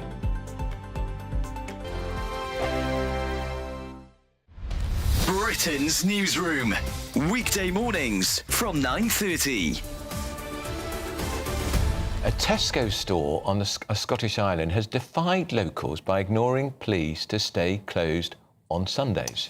Tesco's has said that no member of staff in Stornoway would be forced to work on a Sunday and that it had received a significant amount of positive reaction to its plans. Well, let's talk now to the Minister of the Reformed Presbyterian Church, Reverend Kenneth Stewart. Good morning to you, Reverend Stewart. You're trying to keep Sunday special, and if Tesco are going to open up, that means it won't be quite as special for you. Well, yes, good morning, and thanks for having me on. Yes, Tesco, for some reason, they claim it's not economic advantage, but for some reason they've decided to go against hundreds of years of tradition on this island and the deeply held religious convictions of many, many people, including, of course, their own customers who are really grieved by this decision. We come obviously from the standpoint that a day of rest is effectively mandatory. It's a human right, along with the other 10 commandments which have undergirded our moral and legal fabric in society. It actually enshrines the human right to a day of rest. And of course, in the UK, that's been eroded for many, many years. Incidentally, it's still far more respected on the continent. But for us here, the Sabbath or the day of rest has been very, very important. It's not just what we do, it's who we are. And for some reason, Tesco have decided just to go against that. And Reverend Stewart, we were actually talking about this earlier, how in European countries, I mean, even in France, which is a secular country, still very few shops will open on a Sunday. GB News, the People's Channel. This is Britain's Newsroom, where your voice matters. It's just astonishing. With expert analysis and honest opinion, we don't just keep you informed. We bring you unique perspectives you won't see anywhere else. Can't argue with any of that. When the news happens, it happens here. On Britain's Newsroom, weekdays from 9:30 a.m. Only on GB News. If you want your news to be straight talking... This is a nightmare for the Conservatives again. Down to earth. It's not just Nottingham where this is happening, is it? And most importantly, honest. Hard-working, middle-class taxpayers, they'll get their book thrown at them. Then catch me, Martin Daubney, Monday to Friday, 3 till 6 p.m. on GB News, Britain's news channel. In the GB Newsroom, we bring you the news as it happens. With our team of dedicated journalists across the UK. We're ready to keep you up to date with what's happening every half an hour, every single day. Bulletins here on GB News. The People's Channel. Britain's news channel.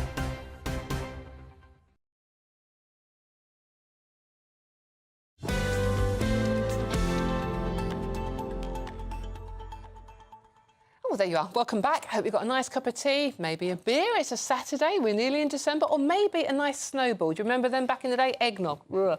We had some on the show last week. I'm Dawn Neeson, and this is The Weekend. Thank you so much for joining me. Now, today, as well as being the last day of November, also marks a special occasion that would have been Sir Winston Churchill's 150th birthday. Born in 1874, the wartime Prime Minister led the country through some of our darkest hours. Our reporter Will Hollis has been looking back at the life of the man often called the Great Britain, or if you're younger, a divisive racist. Take it away. We shall not flinch from the supreme trial. Lift up your hearts. All will come right. During Britain's darkest days, Winston Churchill lit the way forward. On the 30th of November 1874, Churchill was born into the aristocracy at Blenheim Palace, destined for greatness. Poor grades at school and a troubled family life at home tainted his early years, but a fascination with the military saw him join the Royal Cavalry, travelling the world as a soldier and journalist. Yet it is for his years as an MP and later cigar-smoking Prime Minister that Sir Winston Churchill is most famously recognised.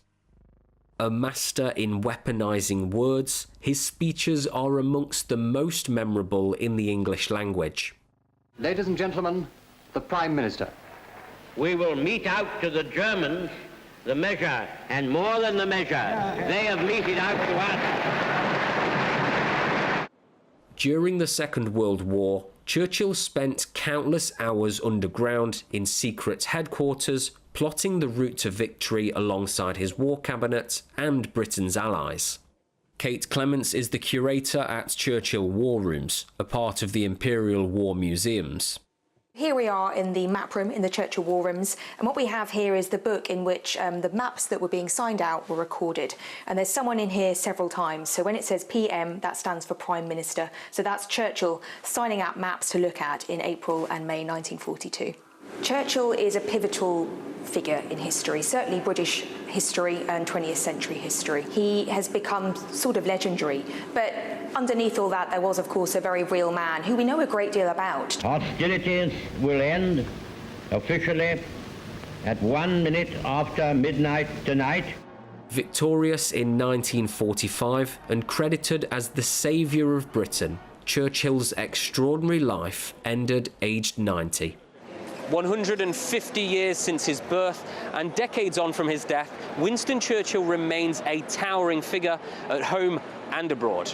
I think Churchill is the greatest Briton, at least of the modern era. I learned all about him in school. He shaped the modern world and all of Europe as we know it. If it wasn't for him, we might all be speaking German. Living memories of Churchill remain, for now, soon to be replaced by only history's account.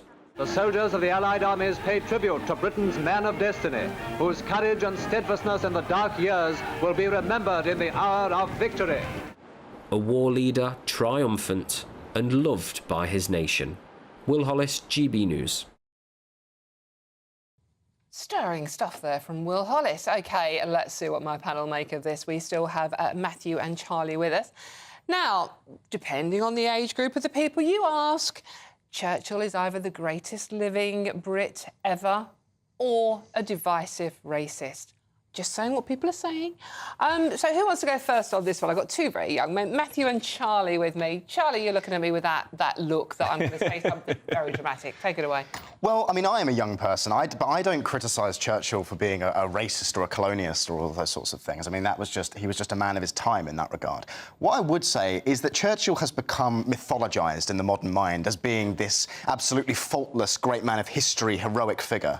And I think that actually that attitude, it prevents us from thinking seriously about the situation that we find ourselves in as a nation, because whilst Churchill was an impressive leader, he also failed in his own mission, which was to preserve the British Empire. He said this himself, that the World War II and the events that came after led to the collapse of the British Empire, and he felt that he had failed in that regard. And I think that that's not unfair, because the Second World War was disastrous. It was an absolute catastrophe for our nation and for the rest of Europe. And Churchill's uncompromising attitude, where he had to have this unconditional German surrender or death or destruction, that I think was incredibly damaging. And I mean, I'm no wartime prime minister or anything, but you have to look at that and you have to wonder, could things have been different? Could there have been a more peaceful resolution to the events of the middle of the century? And you look at where we are as a nation now, where we are governed by idiots and where we are being, where mass immigration is tearing our society apart, social fabric is disappearing,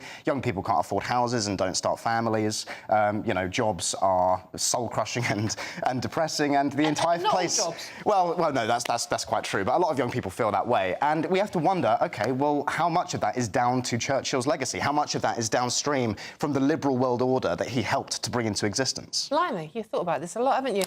Matthew, what do you make of what he's just said, mostly? That was very light-hearted Saturday afternoon. I was going to say, contribution, really, wasn't keeping it light as always. More, to be honest with you. No, I think Churchill is probably one of the most studied British Prime Ministers has ever been, for obvious reasons of being involved in World War II. I think, like lots of figures, people currently in this climate wish to paint people as either good or evil, and ordinarily you're somewhere in between. And he's a very complex figure. I think he obviously had a strategic vision during the war and played a huge part in the fact that we overcame Adolf Hitler and the Third Reich. I think one of the things that's always overlooked about Churchill, which people don't always see, is his cultural contributions, in fairness.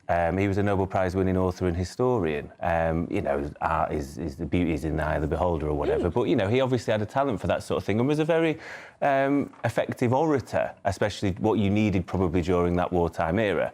However, you speak to people around the world, they may feel slightly different because of his contributions to things like the Bengal famine and the millions of people that died. And then his comments, obviously, after the famine, and sort of playing it down and sort of saying it was nothing to do with him.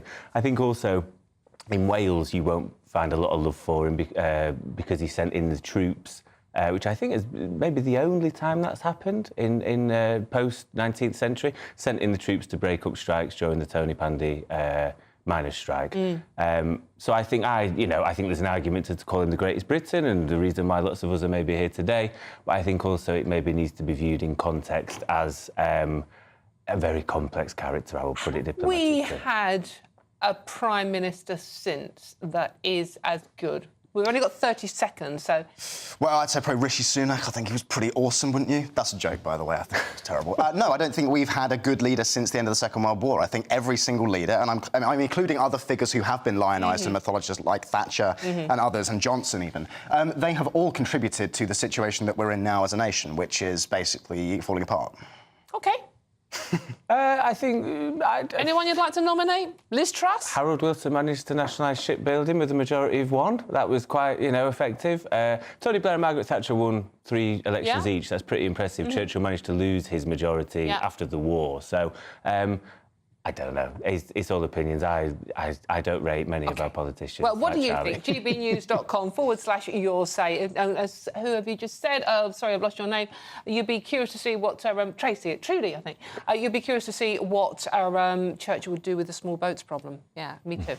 Right now, at GB News, we'd love to hear what you think. Every day we'll be running our poll of the day. Today we're asking, is Sir Winston Churchill our greatest Briton? We've heard what my panel think. We'll be bringing you the live results throughout the day, so make sure you stay tuned. The final result will be announced later in Nana, a Queer Show, straight after this one. For all our latest polls, news and how to vote, just go to gbnews.com/poll. Now, I'm Dawn Neeson. I still am Dawn Neeson. This is GB News. It's still GB News, and there's still loads more coming up on today's show. But it is still Tatiana. Yes, she's still gorgeous. Yes, she's still in festive red, and she's reading your news headlines for you.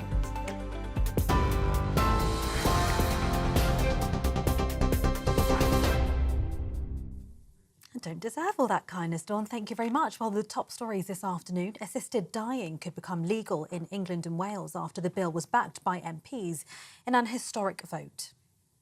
The ayes to the right, 330. The noes to the left, 275. The ayes have it, and look! Kim Leadbeater's bill received 330 ayes compared to 275 noes at its second reading in the House of Commons, a majority of 55. Sir Keir Starmer was among those who voted in favour of the bill. It would allow adults with just 6 months left to live to request medical assistance to end their lives. Kim Leadbeater says there's absolutely still a lot of work to do on assisted dying proposals, and slight changes, she said, to the bill are part of the process. Last night's result means the legislation will now progress to the committee stage for scrutiny, with the Lords also to be given opportunities to express their views on the measure before it potentially becomes law. A memorial service has been held today for former First Minister of Scotland, Alex Salmond. His wife of more than 40 years and supporters arranged a remembrance service for him on St Andrew's Day. Mr Salmond died last month in North Macedonia at the age of 69. He'd been at a conference when he suffered a heart attack. He was buried in a private family ceremony near his home in Aberdeenshire at the end of October. And President Volodymyr Zelensky has suggested the parts of Ukraine under his control should be taken under the NATO umbrella to try and stop the hot phase of the war. During an interview, the Ukrainian president was asked whether he would accept NATO membership, but only on the territory that Kyiv currently holds. He said he would, but only if NATO membership was offered to the whole of Ukraine within its internationally recognised borders first. However, so far, President Putin has given no indication that he's abandoned his desire to subjugate Ukraine entirely. Meanwhile, last night, the Ukrainian foreign minister urged his NATO counterparts to issue an invitation to Kyiv at a meeting in Brussels this week to join the Western military alliance. And those are the latest GB News headlines for now. More from me in half an hour.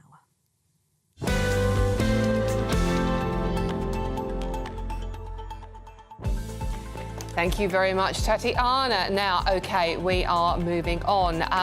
Thank you. Right, remember, you can tell I got confused there because I was distracted by your messages, which is what this show's all about, gbnews.com/your say. Some interesting comments about you, Charlie, today, which is unusual. Sailing close to the wind, according to some people on here. Is that right? About, though, we like sailing close to the wind. Now, let me know your thoughts on all the stories, including Charlie today. Very simple, by visiting gbnews.com/your say and join the conversation. And there is loads more coming up on today's show. Yes, we are talking rubbish. Insert your own joke there. Households will be given a minimum of 4 bins in new council guidance intending to boost recycling rates, but councils can add more containers if they deem it best for local needs. How many bins do you have and what colour are they and how do you cope with them? All of that and much more to come. Dawn Neeson, Talking Rubbish, GB News. See you soon.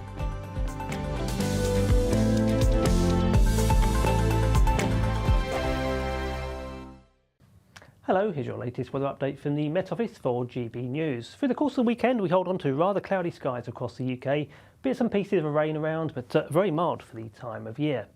At the moment, low pressure sitting towards the northwest of the UK, fairly tightly packed isobars, indicating quite blustery winds at times, but at the moment, weather fronts generally being held at bay out towards the west of the UK. So looking at things in more detail for this afternoon, on the whole, quite a lot of cloud around, bits and pieces of patchy rain towards the north and west. The best of the breaks, I think, reserved for areas to the east and north of high ground, so north-east Wales, east-north-east England, and the far north-east of Scotland, fairly well in terms of sunshine. And wherever you are, it's a mild picture, despite the fairly brisk southerly winds, temperatures up to 14, 15, perhaps even locally 16 Celsius, that's 61 in Fahrenheit. As we go into the evening then, we hold on to rather cloudy skies across much of Scotland, bits and pieces of patchy rain around. Still some clear weather up towards the far northeast and out towards the far west of the country, but on the whole, a fairly damp picture with some hill fog in places. Outbreaks of more persistent, locally heavy rain moving into the west of Northern Ireland, so it's the east seeing the best of the clear spells at this stage. Some clear spells out across Wales and the southwest, the odd shower, and fairly cloudy skies towards the east and southeast of England. Into the evening and overnight, we hold on to rather cloudy but mostly dry weather towards the southeast. Elsewhere, I notice things go downhill. We'll see outbreaks of rain moving in from the south and west, some of that rain turning quite heavy in places. Out towards the far west and northwest, by the end of the night, we'll see some clear weather and turning very blustery with gales up towards the northwest of the UK. A very mild picture though, temperatures generally holding in double figures, so a frost-free night to come across the UK. As for Sunday, well, once again, a pretty unsettled picture. Bands of rain moving from west to east across the UK, interspersed by some sunshine at times. Those very blustery winds towards the north slowly easing down. And once again, for the time of year, it's pretty mild. Temperatures into the low to mid-teens Celsius. Once again, we could see a high of 14, even 15 Celsius down towards the south. 15 is 59 in Fahrenheit. That's pretty much it from me. See you soon. Go to gbnews.com/shop now and take advantage of our biggest ever Black Friday sale with 25% off all items across our store and free shipping on orders worth £60 or more. There's never been a better time to grab something for the GB News fan in your life. From our signature clothing to drinkware, gifts, accessories and much, much more, you'll find the perfect present this festive season. Use the code BLACKFRIDAY25 on checkout at gbnews.com/shop for our best ever Black Friday deals. Good Afternoon Britain isn't just about us. The wonderful thing about this programme is it's about everyone watching. It's an interactive programme. Well, there absolutely is something to see here, and we're going to be talking about it more. Whether it's breaking royal news, Will, please bring us up to date, or indeed a particularly punchy speech in the House of Commons. Very, very curious. We bring it to you live, and then we bring you live reaction as well. That's Good Afternoon Britain, weekdays from midday. Only on GB News, the People's Channel, Britain's news channel.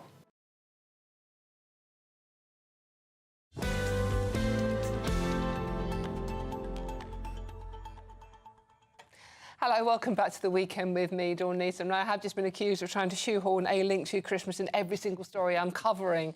So we are now talking bins and recycling. Recycling your Christmas wrapping paper and those cards. You know, the cards no one's sending now because everyone's sending really boring emails and WhatsApp messages. But the question of the day, how many bins do you have? Households will be given a minimum of 4 bins in new council guidance intended to boost recycling rates, but councils can add more containers if they deem it best for local needs. The changes are part of plans to simplify recycling across councils in an effort to increase flatlining recycling rates from around 45% to 65% by 2035. Let's see what my panel make of this. Matthew and Charlie, we were talking about films actually before this, but we're going to talk rubbish now. Charlie, you have been accused of being talking rubbish so far. We're on your Churchill opinions. I'm going to come to you first on this one. Now, confession.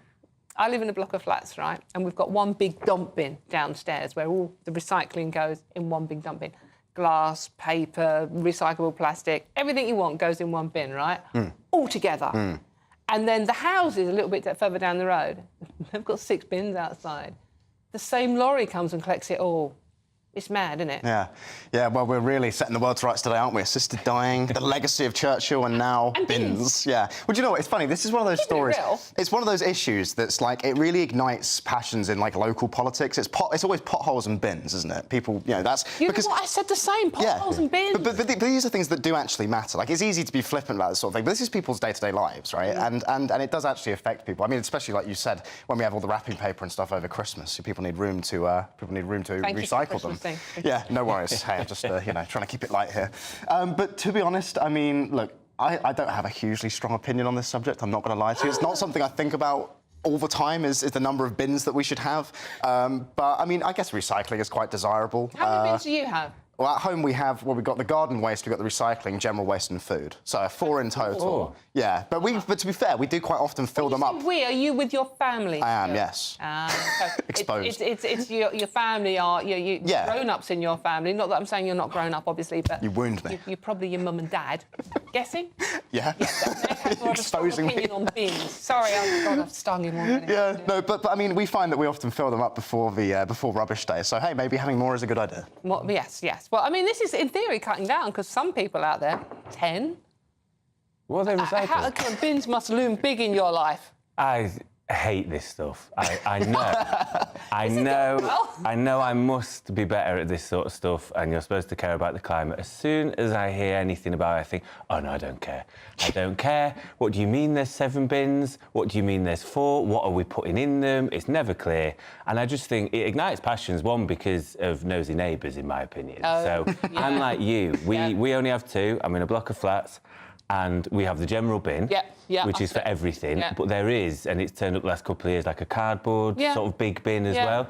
I think other than that, I just think, well, I'd like to do more, but I'm not even given the option, so you just throw it in. And then the same lorry comes and collects it all, goes to the little house down the road, which is hidden by a wall of bins. Yes, exactly. They've got colours. Well, the thing is, as well, I think our recycling rate, for those that are really interested, is about 50% now, which is, it seems OK, probably should be better. And I know years ago, I lost any faith, because we used to just ship it all off to China and they'd route through it all anyway, because it was more economically, I suppose, viable for us.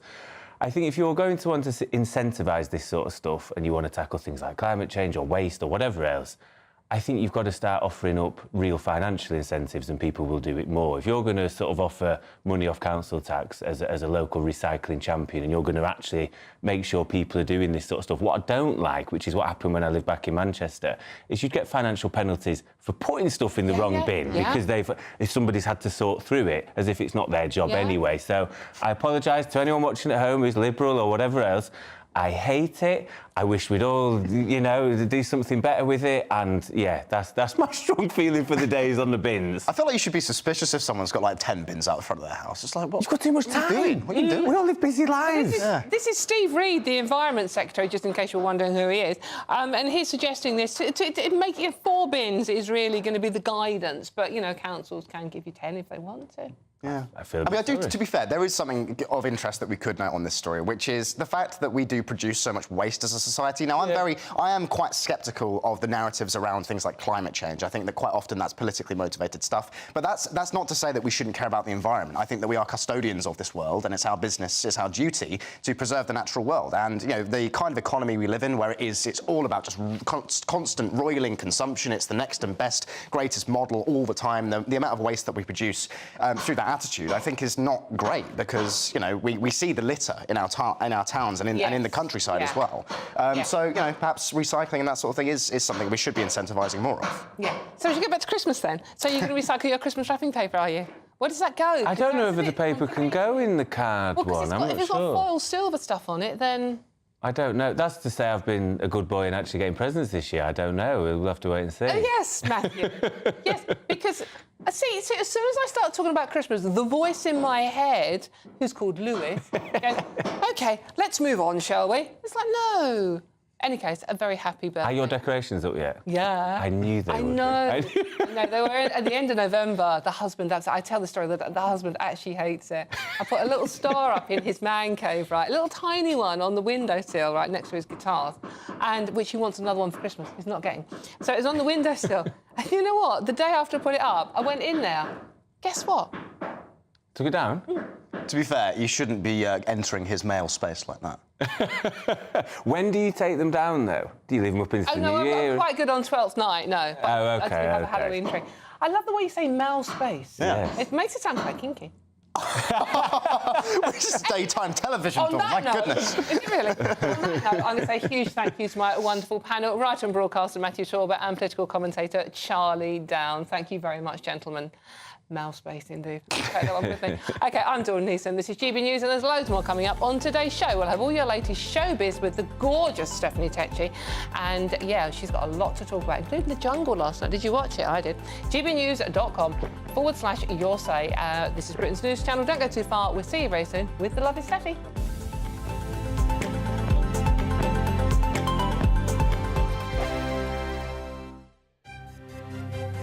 GB News Breakfast, every day from 6 a.m. Following the summer riots and the resurgence of far-right ideologies, the former Education Secretary told peers that reinforcing shared values is now more crucial than ever. So we're asking this morning, should we teach British values or would it be a step backward?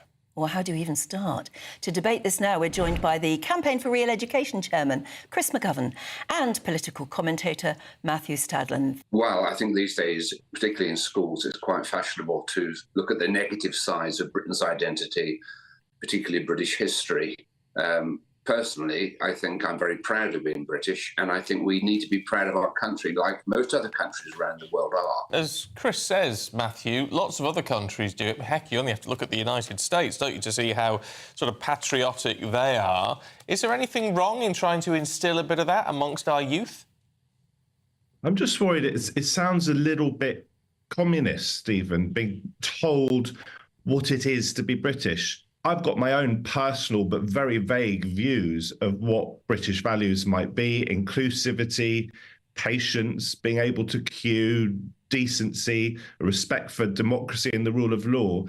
But I mean, very many people will have different sets of values. Some people are racist. So are British values racist? You talked about the far right. I think we all know what the far right is. It's sort of violent, xenophobic racism.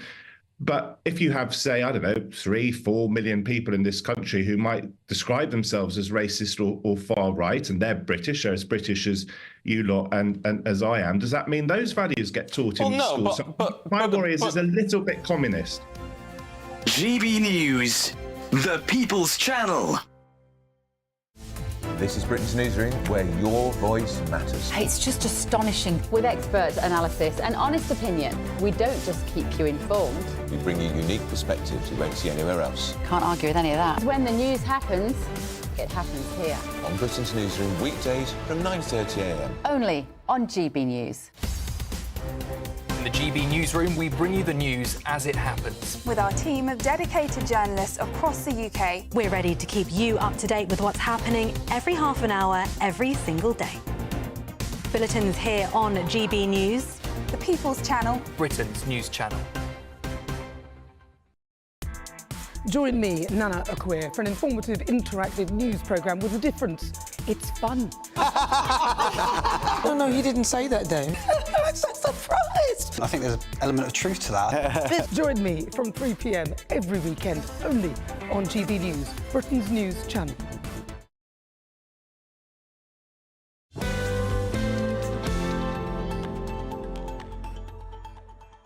Hello, welcome back. Right, OK, it's showbiz time. That's all I'm going to say. I don't need to say any more. It's showbiz time, which means I have got the glorious Stephanie Tecci in the studio with me. Steph, Jungle. Oh, Jungle Fever. We've had the first campmate out, and it was Jane Moore. I'm sorry. I think I could have placed bets on that, Dawn, because you know, this so far in this season, there's been no fights. Everyone's got on pretty well.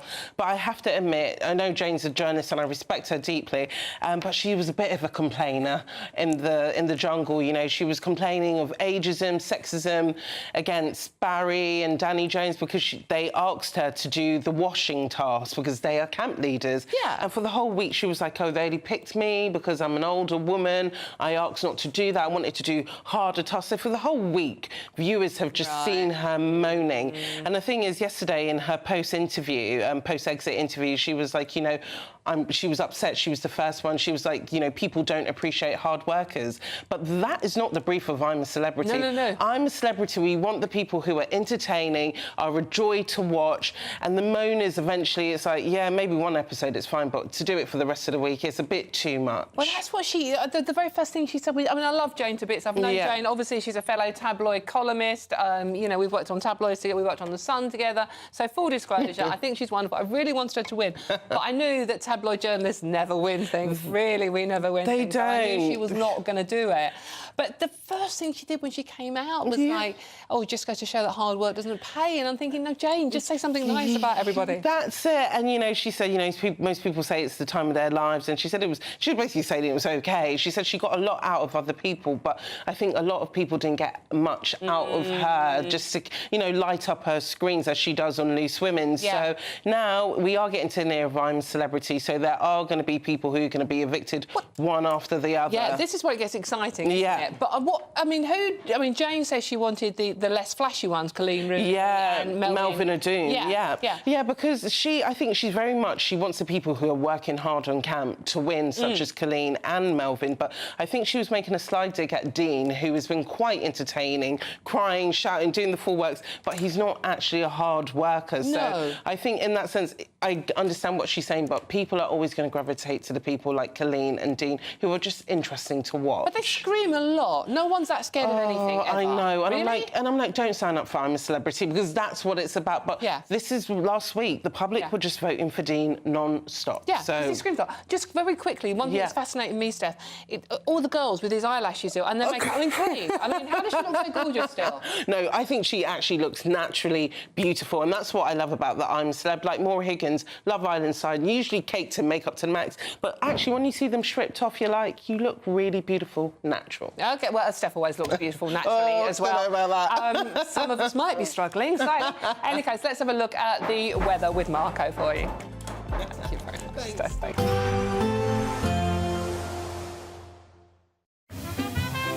Heavy showers first thing will be followed by a warm, cosy day. Boxed Boilers, sponsors of weather on GB News. Hello, here's your latest weather update from the Met Office for GB News. Over the next few days, we'll see some rain at times, often quite blustery, and things will turn colder, albeit for a time, during the early part of the coming week. Low pressure's anchored towards the northwest of the UK at the moment, fairly tightly packed isobars, indicating those fairly blustery winds, and this weather front starting to move in from the far west there across Ireland and Northern Ireland. And we'll see outbreaks of rain here during the evening, some of that rain quite heavy, working from west to east. Towards the southeast, we hold on to mostly fine weather overnight, quite a bit of cloud around, but elsewhere it will go downhill. Outbreaks of rain moving in from the south and west, and again, some of that rain turning quite heavy, particularly across parts of England, Wales and Scotland into the early hours. By the end of the night, some clear weather towards the far northwest. And wherever you are, it's a mild and frost-free night.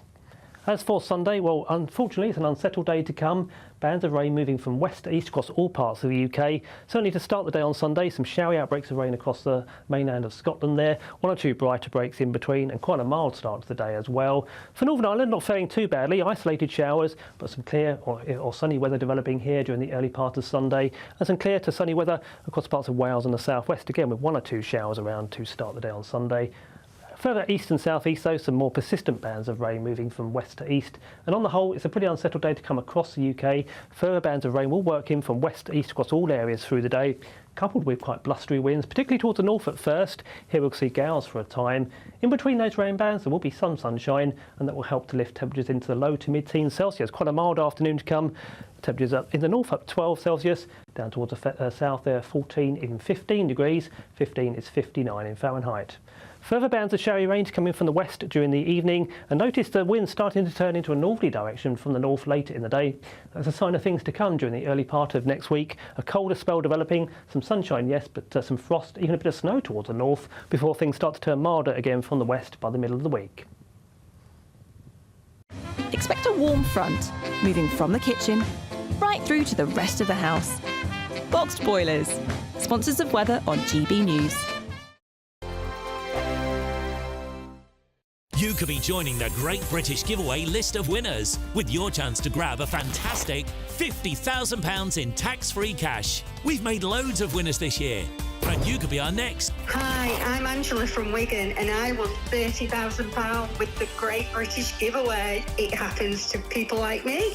For your chance to win, text cash to 63232. One entry costs £2 plus one standard network rate message. Or text bonus to 63232. 5 entries cost £5 plus one standard network rate message. Go to gbnews.com/win. Entries start from just £2. You can call 0903 681 3232. Calls cost £2 plus your network access charge. Or post your name and number to GB10 PO Box 8690 Derby DE1 9TT. UK only. Entrance must be 18 or over. Lines close at 6 p.m. on the 31st of January. Please check the closing time if listening or watching on demand. Good luck. Go to gbnews.com/shop now and take advantage of our biggest ever Black Friday sale with 25% off all items across our store and free shipping on orders worth £60 or more. There's never been a better time to grab something for the GB News fan in your life. From our signature clothing to drinkware, gifts, accessories and much, much more, you'll find the perfect present this festive season. Use the code BLACKFRIDAY25 on checkout at gbnews.com/shop for our best ever Black Friday deals. Hi there, I'm Michelle Dewberry and I'm going to take a second to tell you all about my show, Dubes & Co. We start off with the issues of the day. We then bring in both sides of the arguments. We get rid of the disrespect. And then you throw me into the mix. And trust me, I'll tell it exactly how it is. And then, of course, the magic ingredient, you at home. We mix it all together and what have we got? In my opinion, the best debate show in town. Monday to Friday, 6 till 7 on GB News, Britain's news channel. Join me, Camilla Tominey, for a frank and honest discussion with those in power that cuts through the spin and gets to the heart of the issues shaping our nation. You haven't confirmed that you want to stand as leader, but you haven't ruled it out either. This report basically says that he's not fit to stand trial. Is he indecisive? Incompetent? I deliver the dose of reality Westminster needs. That's the Camilla Tominey Show at 9:30 every Sunday on GB News, the People's Channel, Britain's news channel. Good Afternoon Britain isn't just about us. The wonderful thing about this programme is it's about everyone watching. It's an interactive programme. Well, there absolutely is something to see here, and we're going to be talking about it more. Whether it's breaking royal news, Will, please bring us up to date, or indeed a particularly punchy speech in the House of Commons. Very, very curious. We bring it to you live, and then we bring you live reaction as well. That's Good Afternoon Britain, weekdays from midday. Only on GB News, the People's Channel, Britain's news channel.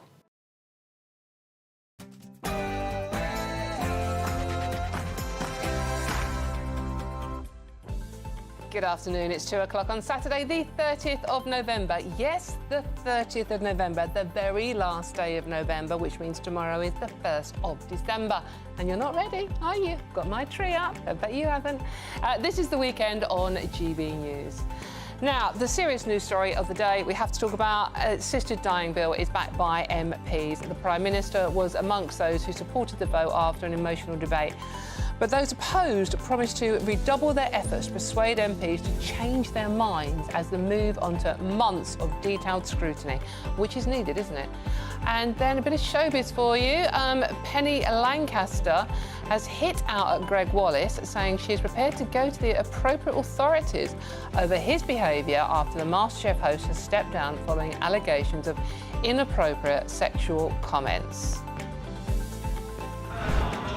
Newbury is kicking off the Christmas calendar of racing. It's been a great atmosphere all day today, but we are ebbing closer to that Gold Cup at 3 o'clock. And we are witnessing the death of the office party, are we? Employers could face claims for unlimited compensation if they do not take reasonable steps to prevent workplace harassment during the office boozy bash. Perish the thought that I'd ever do anything wrong at an office Christmas party. I'm Dawn Neeson, and this is The Weekend.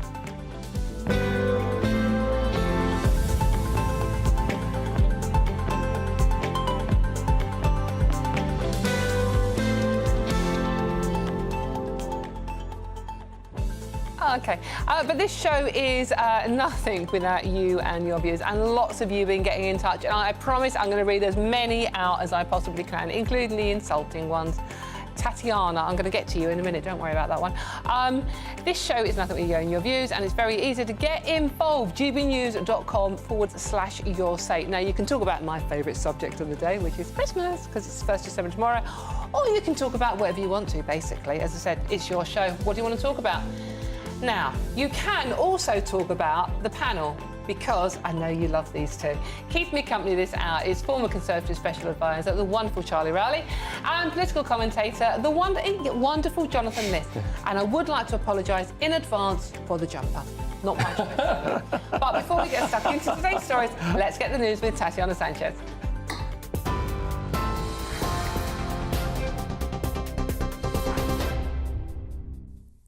Dawn, thank you very much. The top stories. Assisted dying could become legal in England and Wales after the bill was backed by MPs in a historic vote. The ayes to the right, 330. The noes to the left, 275. The ayes have it, and look!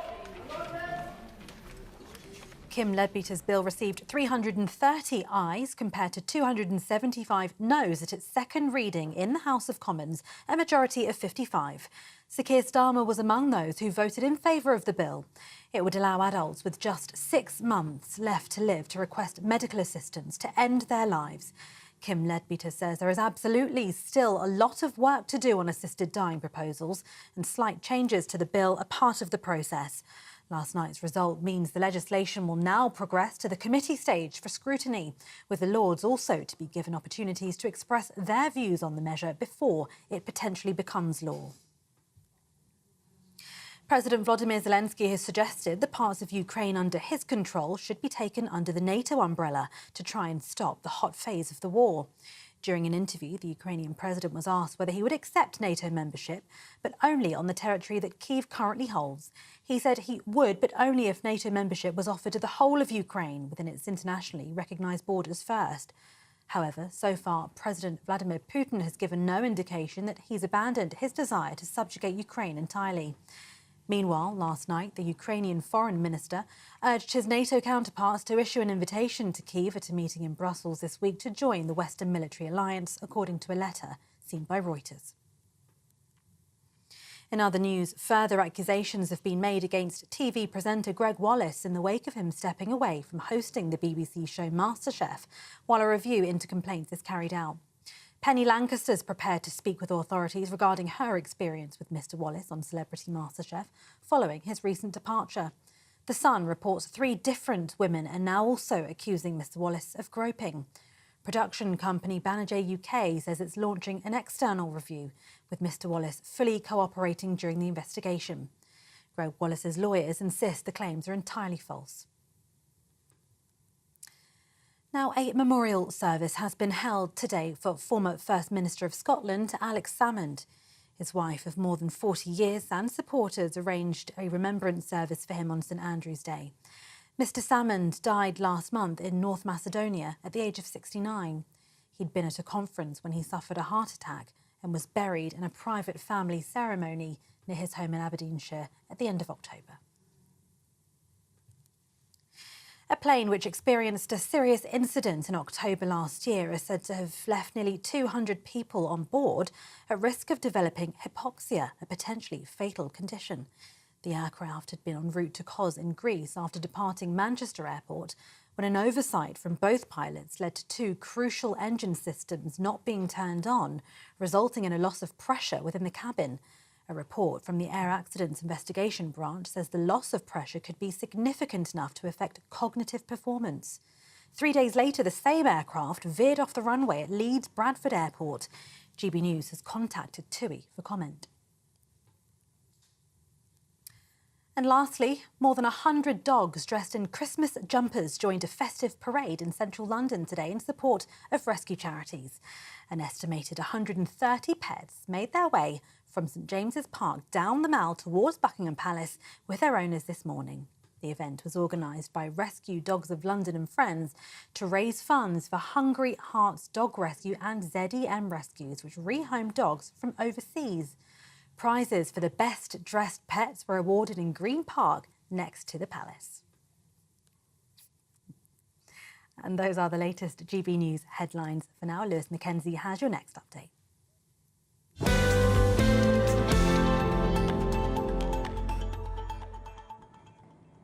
Oh, thank you very much, Tatiana. And those dogs were lovely, weren't they? It's Christmas, come on.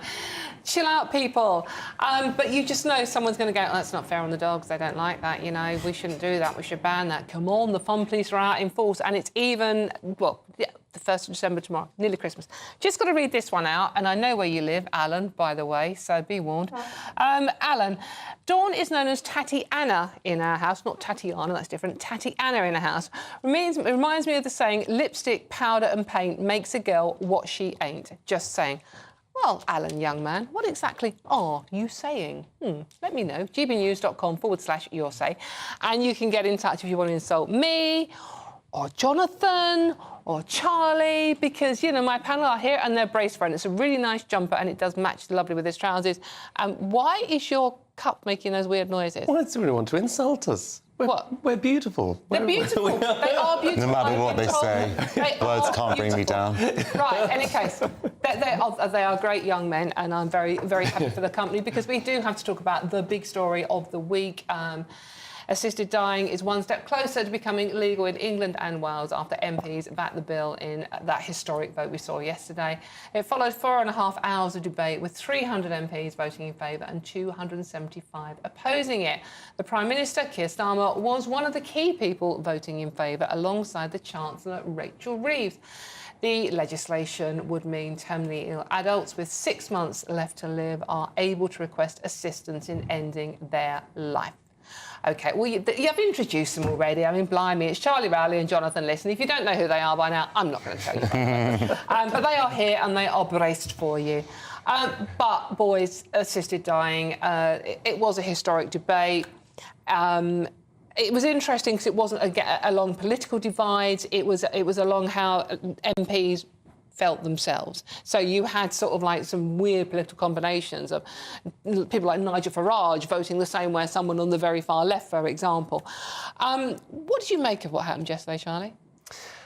Well, it was historic, first of all, because in the last vote that took place where Parliament debated it, MPs rejected it. But obviously, I think that was in 2015. So enough time has passed now, over a decade since that last vote. So social attitudes might have changed a bit more, and MPs have obviously come in and heard perhaps more stories from constituents on both sides, whether it's about the most vulnerable. And I think this is why it's so difficult, because it's about protecting the most vulnerable. So whether you are someone who has been diagnosed with something that is a terminal illness.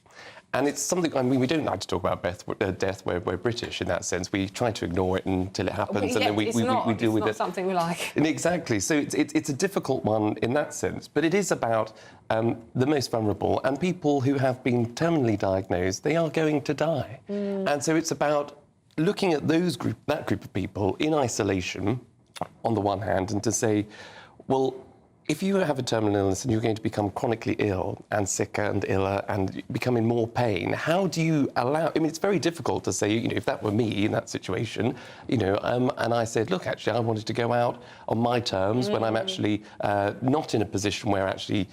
it's not being a burden, but just where I couldn't actually... I'm alive, but I'm not living. I want to go out on my choosing and with all my family and friends and make it as happy as possible. That's, I think, what most people, or some people are certainly saying, if you've been diagnosed in that particular circumstance, then it's very hard to argue against that. But on the other hand, you can't necessarily take this in isolation, because we've seen in other countries, and I'm pretty certain that if this bill, I mean, the MPs have voted to approve the sort of the topic. Now they've got to get into the detail before it actually gets we are talking another approved. 2, potentially 3 years before anything does actually. Exactly. You've then got to sort of work out, OK, is this a sliding sort of path towards perhaps extending that further? So is it, you know, not...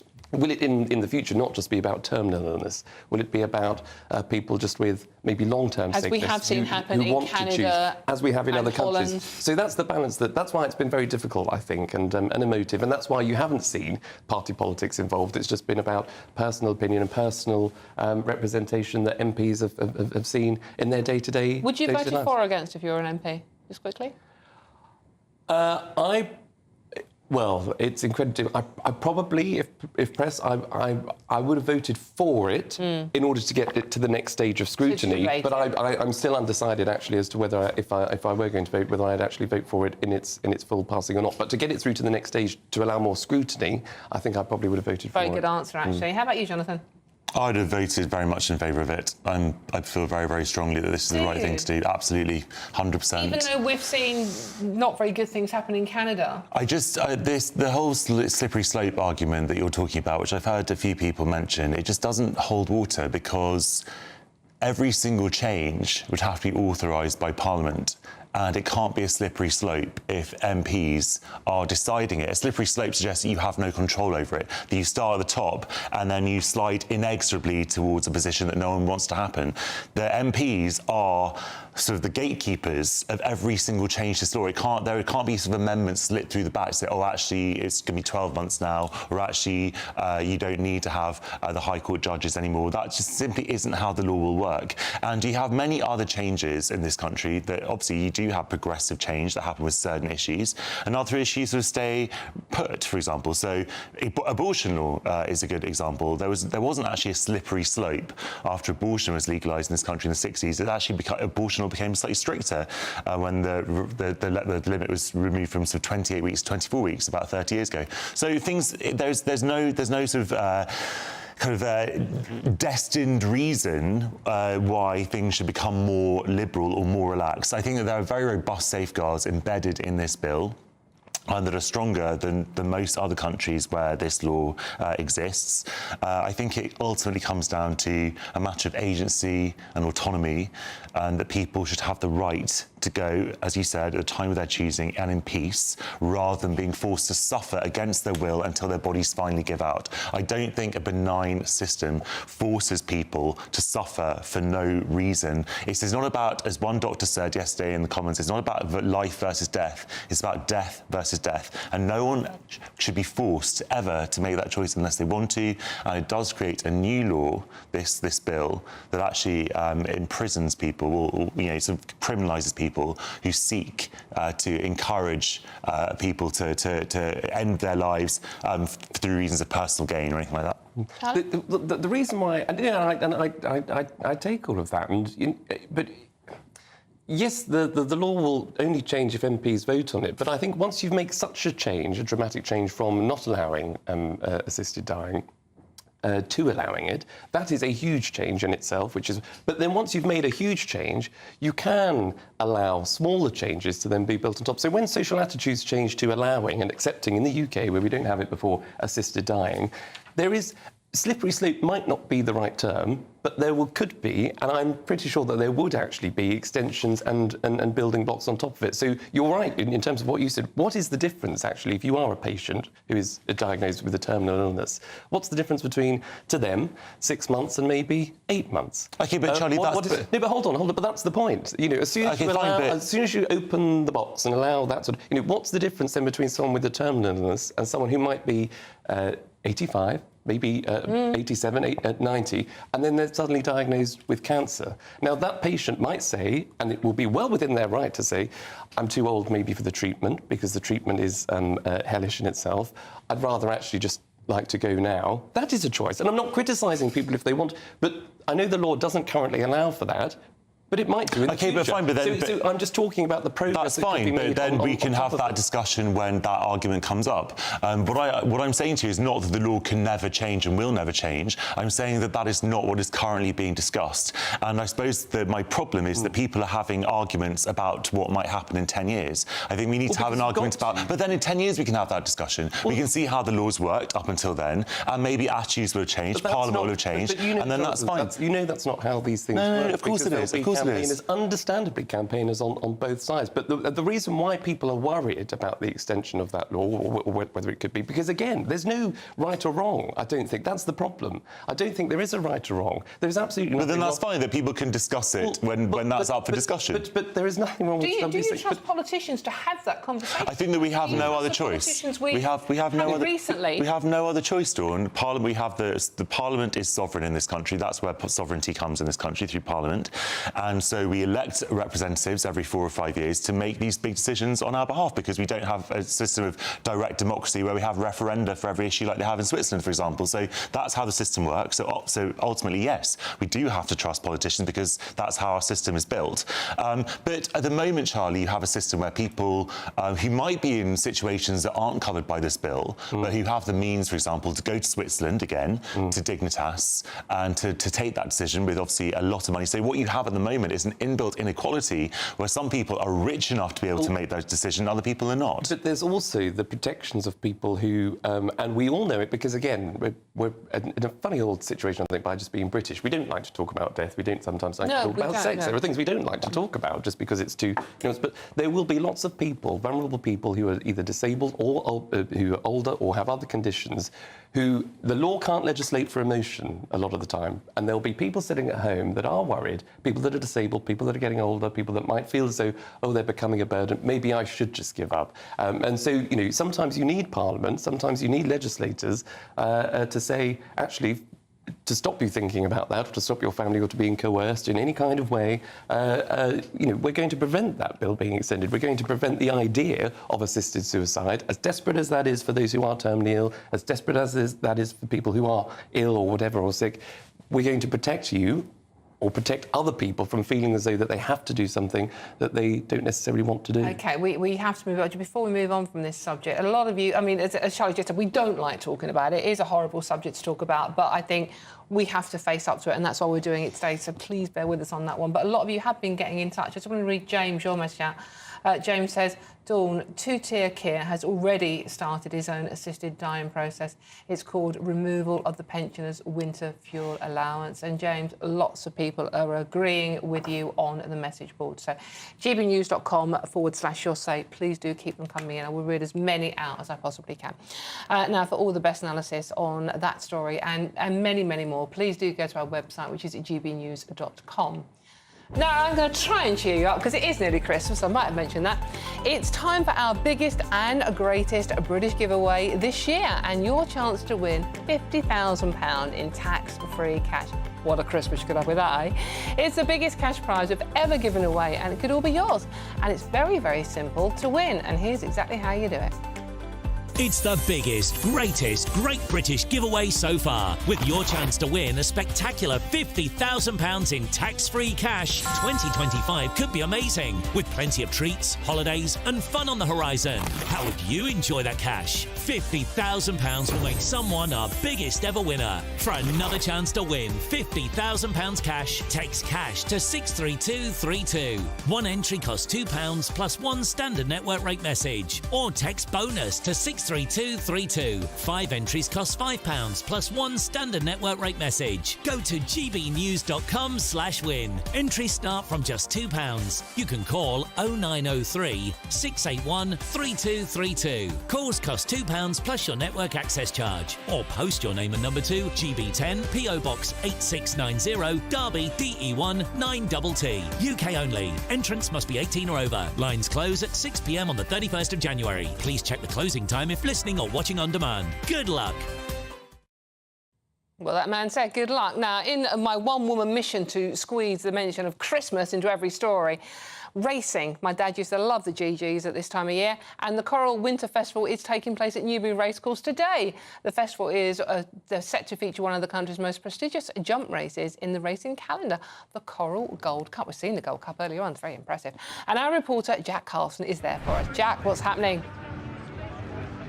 Well, do you know what? We've chosen the worst place to stand because all I can see in front of me, Dawn, is a bar and street food vans. I mean, it really is. The smell is incredible here, and so is the atmosphere as well. Particularly with who people are putting their money on. It's very, very busy here. Around 12,000 people are here today. We spoke to a betting journalist, Simon Knott, earlier on to get a mood of how the bookies have done today. Take a listen.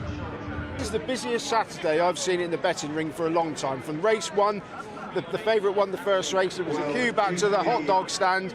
The last race, the punters had 3,300 to win 3,000 on the favourite. The favourite just sluiced home. He had a bet yesterday, wanted his elastic bands back. He let us keep them today. So hopefully he's probably well in front. But the bookies are definitely on the back foot at the moment.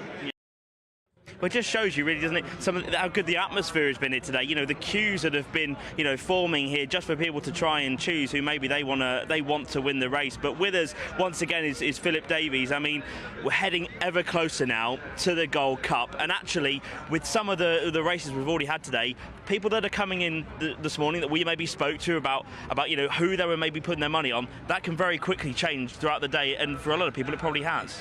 Well, it could have done. We've had 4 races today. 2 have been won by Dan Skelton and 2 have been won by Nicky Henderson, 2 powerhouse stables, and actually the day's just got better for Nicky Henderson because Sir Gino's just won the Fighting Fifth Hurdle at Newcastle and has become a really warm order for the Champion Hurdle at Cheltenham in March. So they're on fire at the moment, so people might be looking to those stables and think, actually, do you know what, let's see what they're running. Unfortunately, Nicky Henderson hasn't got a runner in the big race, the Gold Cup, but Dan Skelton has. He's got Midnight River, and clearly the form of his stable today may well encourage a few people to back him. I mean, for those that maybe, you know, don't watch racing a lot or aren't kind of, you know, too clued up on it, I mean, you know, how does this happen? Is it genuinely just factors on the day, the way the ground feels, the way the horse, you know, horse kind of deals with the jumps and deals with the race? You know, there are so many factors, I guess, that come into how one training can have so much form maybe out of nowhere on one race day. Yeah, to be honest, if you speak to trainers who are in form and say, why are your horses in form, often they'll say, I don't know. I wish I knew. If I knew, I'd have them in this kind of form all the time. It just sometimes the horses just come right, and people can train lots of winners in a short period of time. But if anyone knew how you did that, they'd probably bottle it up and sell it on to people. So sometimes you don't really know.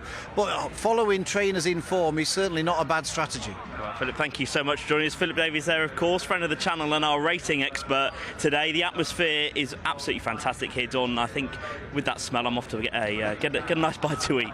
Jack, before you go, just very quickly, I just hear you actually say, right, a young man at a racecourse, that we're standing in the worst possible place in front of a bar? Are you sure? Well, only the worst possible place because I've got to spend 3 minutes not at that bar, Dawn, and not at that food van. So that's why it's the worst place at the moment. So if you wouldn't mind, can I go now? Is that okay? Am I off the hook? You cheeky young monkey. Jack Carlson, go and get that well-deserved pint. Thank you very much, and enjoy the rest of your afternoon. OK, thank you. Go on, go. I'm Dawn Neeson. This is GB News, and there's loads more coming up on today's show. Some online personalities have been branded sickfluencers as they advise their followers how to maximise their benefit claims. What? All of that and more to come. This is GB News, Britain's news channel. Don't go too far. Put a quick cap on if you can. See you soon.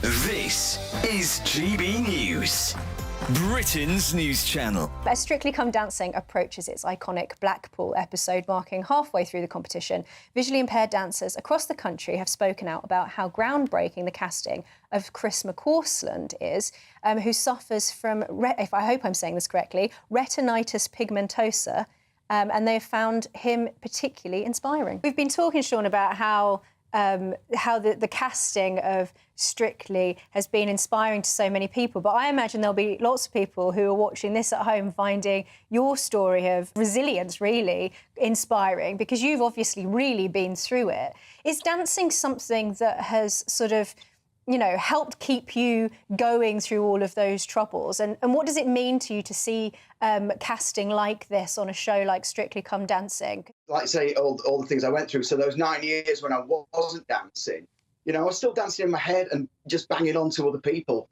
Very much, not just people with sight loss. You know, I've been a big advocate for people with social isolation. So many people on their own now, social anxiety, especially since COVID.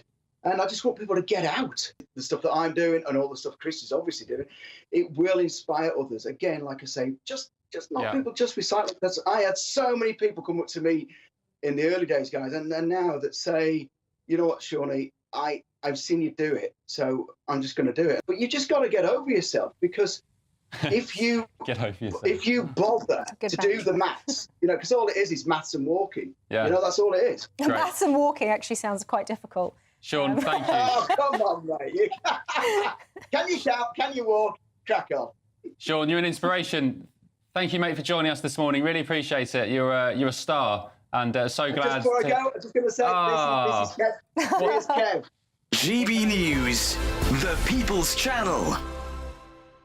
Every Saturday, 10 till 12, we'll bring you all of the news that you need to know. We'll also remind you that there is so much to smile about. It's my favourite time of the week. I get to relax, enjoy some light-hearted stories, and let Ellie teach me about fashion too.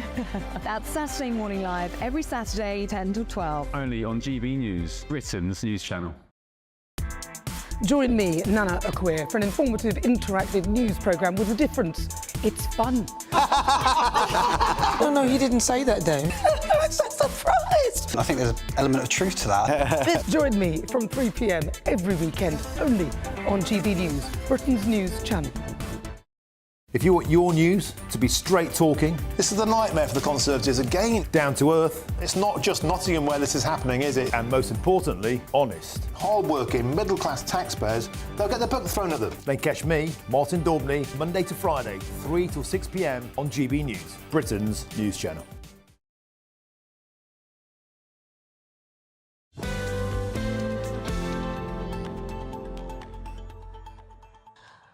Hello, welcome back to the weekend with me, Dawn Neeson. I was ready, honestly, I really was ready. I'm just in Christmas mode, so I'm a demon happy already.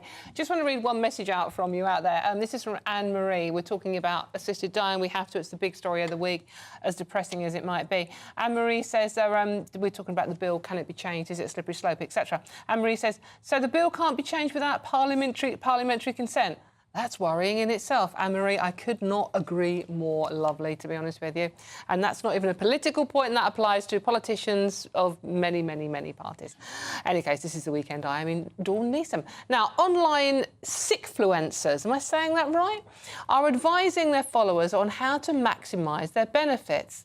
Social media accounts on YouTube and TikTok have received millions of views and comments sharing stories of how they've successfully received disability payments by following their advice. It comes as more than 15,000 people a week are approved for long-term sickness and disability payments. Wow. So let's see what my panel make of this one. I still have the wonderful Jonathan Liss and Charlie Rowley with me, both of who are fighting fit and healthy and in the studio and raring to go. Kind of. Charlie, I mean, what is this? This people, online accounts, actually telling people how to basically work the system. Yes. Go sick. Yeah, quite. And Don't do it now. No, I won't. No. And I was tempted to look at the form of whatever you need to maybe sort of fill out, or to look at some of these videos on the way in, but I didn't quite get round to it. But the premise is, frustrating. It is,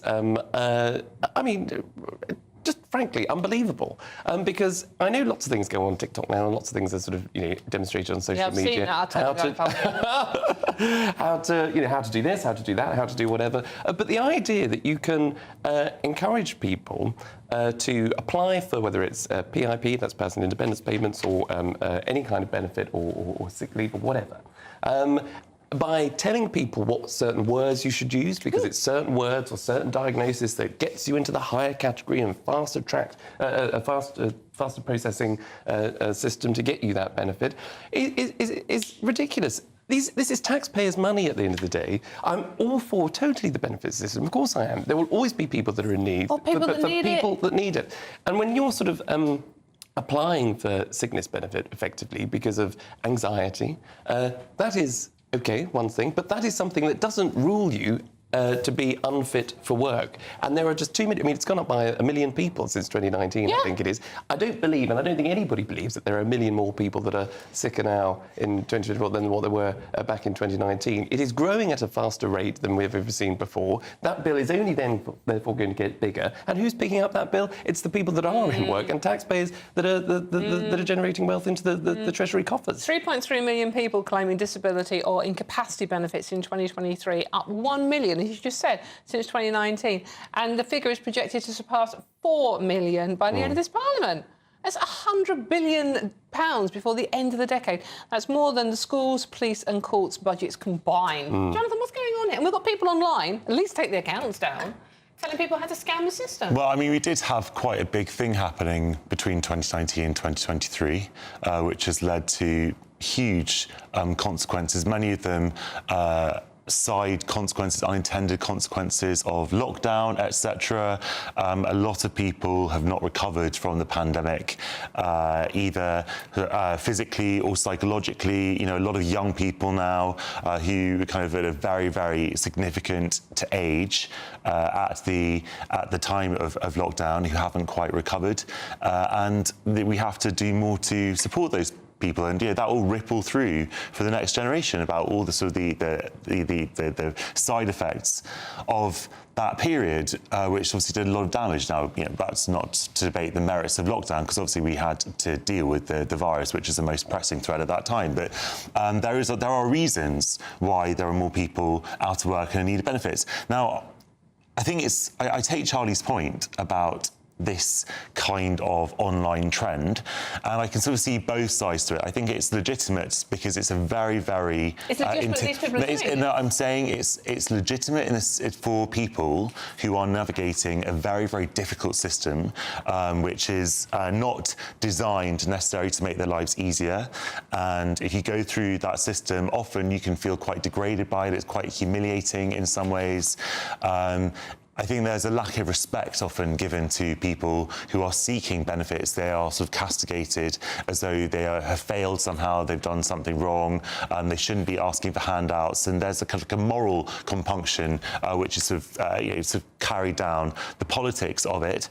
And so for those people, asking advice on how to navigate that system is legitimate. What I don't think is legitimate is to have these kind of accounts that are trying to game the system in some way. They're trying to produce an intended consequence of people who ordinarily wouldn't be entitled to it. That, obviously, I disagree with. I don't think these people are operating like a citizens' advice bureau. Well, but that's not to say that there aren't some people who are deriving use from it who would qualify for these benefits, who are looking at people to say, well, how do I approach this? How do I go into it? Because it can be a very, very nerve-wracking and stressful experience. But you know what? I think we have to very quickly. That is true. But I think the people who actually genuinely need the benefit, the people that are sick, will actually go through the local job centre plus, that will go through the actual system. It is the cheaters and the people that want to make a quick buck that will go onto social media to work out how to do it. Exactly. But that is fraud. I mean, it's a criminal offence to claim a benefit. So it's a legal matter. Yeah. OK, we're coming back, but first we have a very, very important change to announce for you. I'm still Dawn News, and this is still GB News, and there's still lots more coming up on today's show. But we have made Tatiana Sanchez magically disappear and replaced her with Lewis Mackenzie.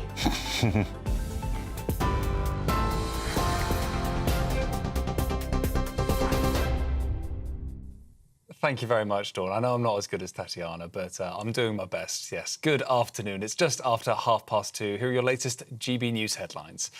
The assisted dying could become legal in England and Wales after the bill was backed by MPs in a historic vote.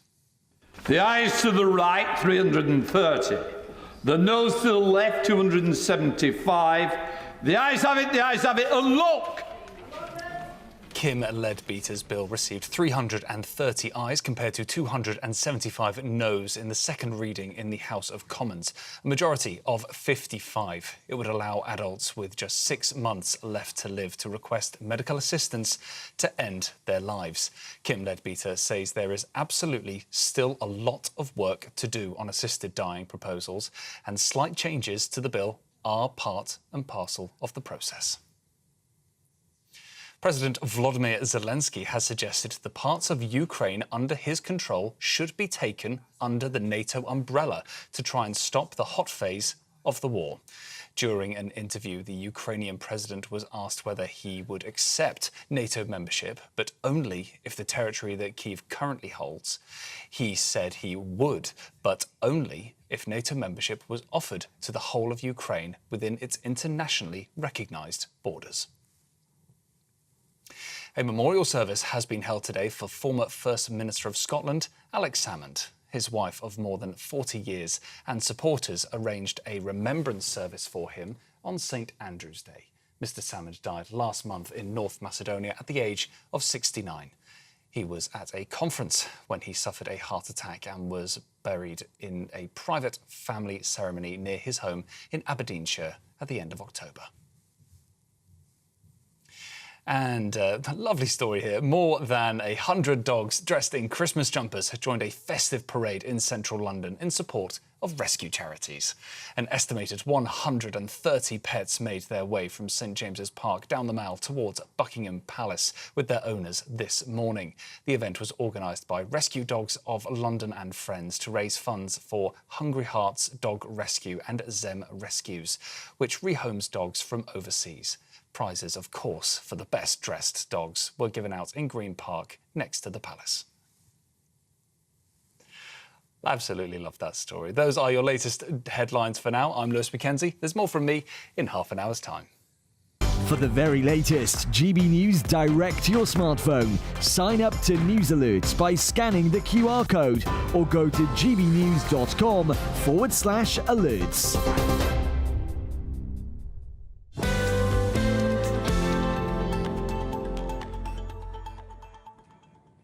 Thank you very much, Lewis. It's quite good, isn't he? Although I think the red dress works better on screen. Maybe, Lewis, next time round, try Tatiana's red dress. Just saying. Any case, there's plenty more coming up on today's show. But before I tell you what we've got lined up for you, Nana Aquia has joined me in the studio, and she always has a cracking show lined up. So what is it in store for us today, Nana? Speak to, I couldn't resist, obviously, Louise Haigh. She can't, I can't let her go. So in my niggle, I'll be tackling her head on, having a chat with her via the channel so she can hear what I think, because frankly, I think there's more to this story than meets the eye. So in the Great British Debate this hour, I'm asking, can you really trust Sir Keir Starmer's judgment? Apparently he did or he didn't know about this, and he's gone on about lawbreakers and lawmakers and all this stuff and how you can't be one or the other. So can we really trust his judgment? I mean, it's only been 4 or 5 months, and already he's lost one of his senior cabinet ministers. And in difficult conversations, tomorrow it is World AIDS Day, and I've got a young man who has been doing everything he can to protect others from the virus, having contracted it at just age 24. You'll hear his story. Sounds a cracker. Thank you very much, Nana. That is 3 o'clock straight after this show. Now, remember, let me know your thoughts on all the stories we're discussing today. It's really simple to do so, and you can make like Tony as well, afternoon Tony, and say, just had another glimpse of Jonathan's jumper. I'm afraid I have to mark it down 1 out of 10, but Dawn's jacket, neat and tidy, but you prefer a brighter colour. Well, you're cancelled for a start, OK? Well, if you want to get in touch like that and be nice or, you know, have some fun, gbnews.com/yoursay and join our conversation. There's loads more coming up on today's show. Love this story. Police have come under fire for probing numerous anti-Welsh comments as non-hate crime incidences. But are forces wasting their time on neighbourly banter? All of that and much more to come underneath. And this is GB News. Put the kettle on. We'll see you soon.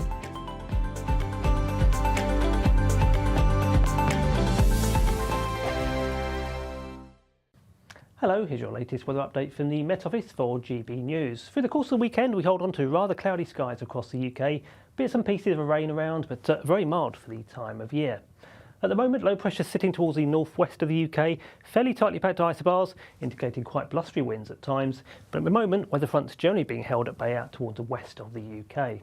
So looking at things in more detail for this afternoon, on the whole, quite a lot of cloud around, bits and pieces of patchy rain towards the north and west. The best of the breaks, I think, reserved for areas to the east and north of high ground, so north-east Wales, east-north-east England, and the far north-east of Scotland, fairly well in terms of sunshine. And wherever you are, it's a mild picture, despite the fairly brisk southerly winds, temperatures up to 14, 15, perhaps even locally 16 Celsius, that's 61 in Fahrenheit. As we go into the evening then, we hold on to rather cloudy skies across much of Scotland.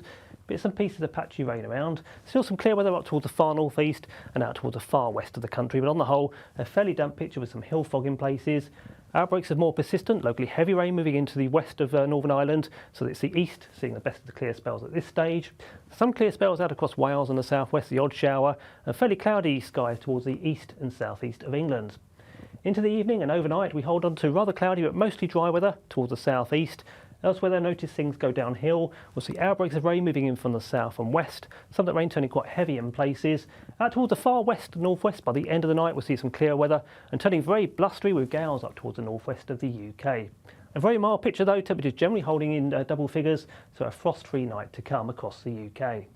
As for Sunday, well, once again, a pretty unsettled picture.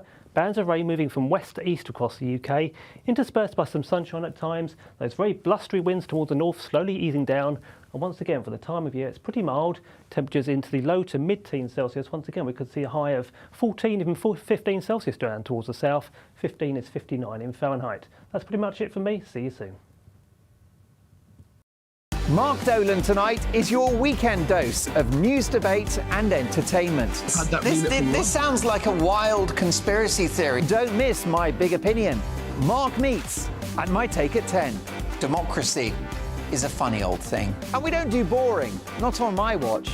I just won't have it. Let's go and get another glass of that bubbly. You've earned it. That's Mark Dolan tonight, Saturday and Sunday, 9 to 11, only on GB News, the People's Channel, Britain's news channel. Welcome to State of the Nation, daily plunge into the stories shaping our country. I'm Jacob Rees-Mogg, and Monday to Thursday we bring you the insights, the facts, the truth about how our country is being governed. Because what happens in Downing Street matters down your street. Tune in to State of the Nation every Monday to Thursday, 8 to 9 o'clock. Only on GB News, the People's Channel, Britain's news channel.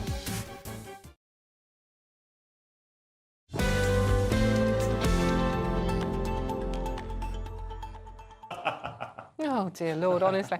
What I have to put up with during the break, we should get an after-hours show out of this one. Welcome back. Doesn't sound so cute. Welcome back to the weekend with me, Dawn Neeson, and two very frisky young men, Jonathan Miss and Charlie Raleigh, who are... Completely misleading. Completely misleading. I'm not misleading. Any case, police have come under fire for recording claims, love this story, of racism between English and Welsh people as non-hate crime instances. The Telegraph, serious face, reports that one woman contacted police after she was called a Welsh witch, with officers logging the comment as a racial non-hate crime incident. It comes as forces are accused of wasting their time on trivial complaints. So is this love-hate relationship, bit of banter between England and Wales serious, or is it indeed just a bit of fun involving sheep? That's a joke, by the way. Don't get insulted, don't get upset, don't phone Ofcom or anything. Let's see what my panel make of this. Now, Jonathan, I've been called a witch lots of times. I take that as huge. Oh, sweetheart, that's terrible. You have to stop doing that. It's not very nice. But it's a huge... Witches were the wise women of the community. You could just be Glinda. You're just Glinda. You're the good witch of the north. Oh, yeah. Good witch of North London. Yeah, the green one. Yeah, I like the green one. I'm not No, that's the wicked witch of the west. Oh, right, OK. Anyway, so Glinda the pink one. Yeah. How dare you? That's worse than being called a witch, a Welsh witch. Look, any case, is this just a bit of harmless banter, or should the police be investigating it? I mean, it also includes jokes about sheep. Look, I think that with all these things, you have to... Context is key. If you say something with deliberate intent to... hurt someone, to offend someone, to knock them down, it's obviously going to be different from banter. Now, that's the first thing to say. With everything we say, context is key, the way we say things, the relationship we have to the people we say them to. Should it be a crime is the next question, and I think that should be an extremely high bar. And even if it's a non-crime hate incident, which I can understand why some people have difficulty with the whole concept of that and why police need to be involved in that, I also think it should be a very high bar. And we see, and one area where I agree with a lot of the right on this particular issue is that these are very easy cases for the police to process. And so the police can go through, you actually have cases of the police sitting on social media looking for offences. A complete and outrageous misuse of police time, but much easier than going out and solving complicated crimes. And so the police can sort of hit a lot of targets. And I hate to sound cynical, but I do think there's a degree of truth in this. And so I think that it has gone too far, actually, and we do need to have a very, very high bar, and it shouldn't be a crime. It's not a crime to offend someone. It's not a crime to make a bad joke. It's not necessarily. It's not even a crime to bully someone. It makes you a bad person, a horrible person. But I don't think these things should be crimes unless there is a real, very, very high bar that crosses into hate crime. Meanwhile, in the same area, 95% of burglaries, 93% of car thefts, and 77% of shoplifting offences went uncharged. So, I mean, it's just a bit of, we've always done it, haven't we? The Englishman, the Irishman, the Scotsman all went into a bar and something very, very funny back in the day, but very unfunny, happened. I mean, it's just a bit of banter.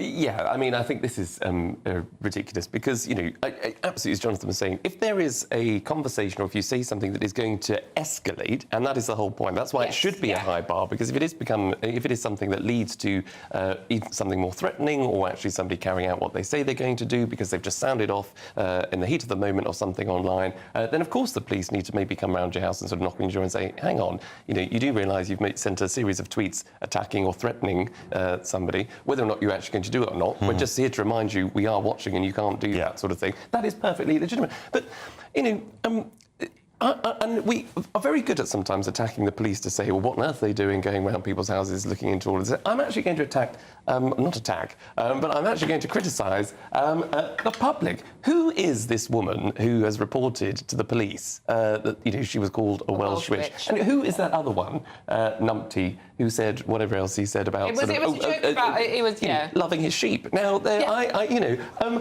we can come up with all kinds of things, but those people are wasting police time. If you think you just need to report that, then I'm afraid there is independent and a personal responsibility, as well as attacking the police, to say, well, you shouldn't be logging it.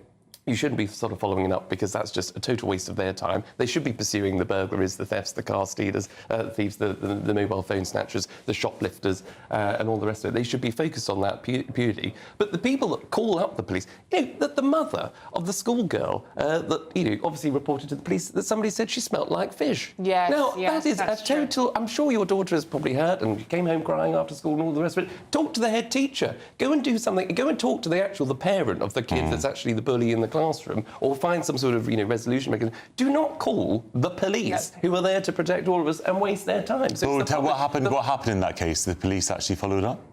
They went around and talked to everyone, I think. But, yes. You're serious, Jonathan. Yes.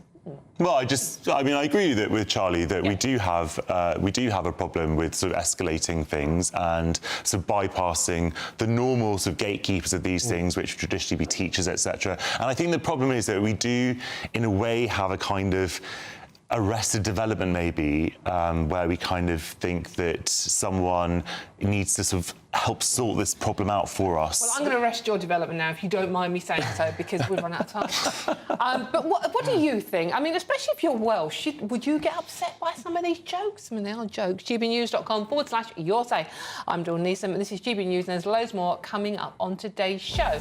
Now, we're off to a Christmas party very soon. Ooh. Or are we? Find out after this break. We'll see you very soon.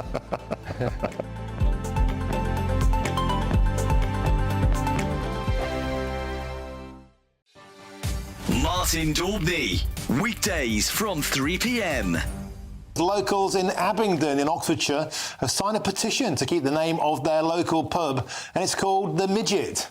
Now, this comes after a university lecturer led an 11-month campaign to change the name of the pub, and the owners, Green King, have caved in. But locals are fighting back, and GB News spoke to one resident, Leanne Thompson, for her thoughts earlier today.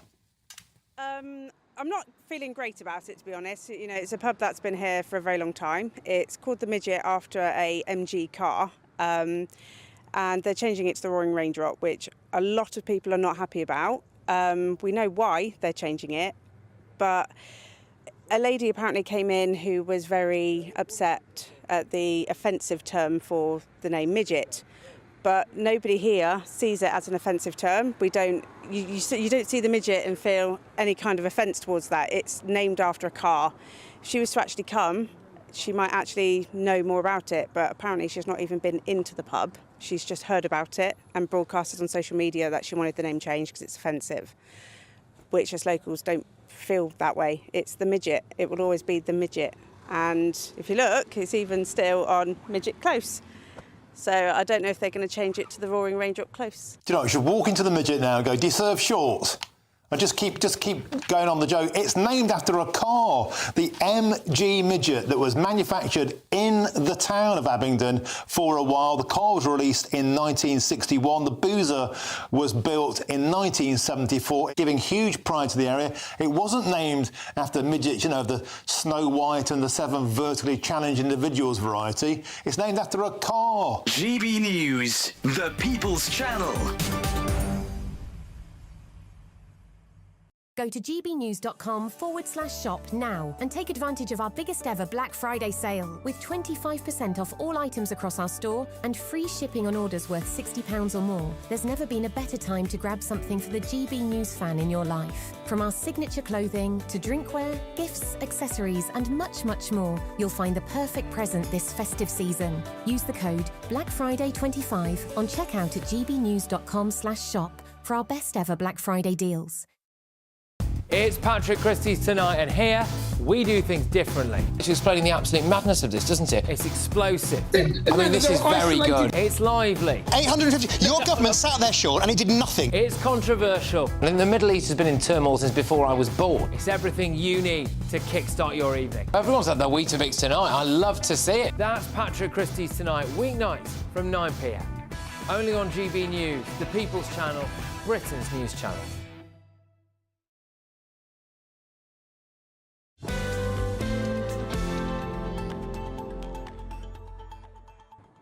Welcome back to the weekend with me, Dawn Neeson, a very festive Dawn Neeson, because I am working a Christmas link into every single story. This one is actually about Christmas Day. Legal experts are warning that new legislation could lead to the death of the Christmas party. Employers now have a legal duty to take responsible steps to prevent sexual harassment of workers.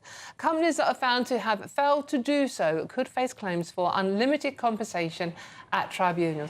Lawyers are advising that businesses should be particularly mindful of new rules when organising boozy festivities.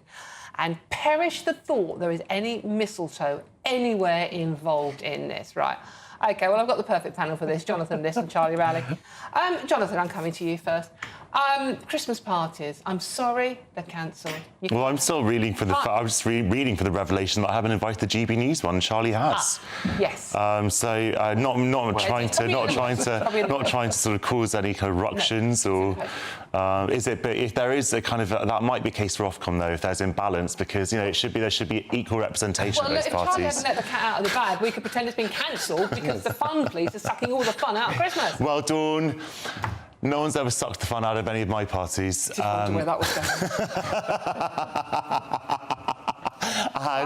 Look, as I speak to you as somebody who loves a party and loves to have fun, and I think that as ever, there has to be balance with these things because, as you were saying, in the interval, a party that you go to with your friends is different from a party that you go to with your colleagues, and so clearly there have to be slightly different rules, and that we can sometimes overstep the mark with colleagues or people. It's possible that when you get drunk with people that you work with, they don't take kindly to that. Our night last night. We're running out of time, Charlie. Quickly, death of the Christmas party. Well, snog me under the mistletoe. Oh well, you don't have to ask me twice. But Jonathan, don't worry about the GB News. I'll tell you all about it. Right, gentlemen, you are always a dream.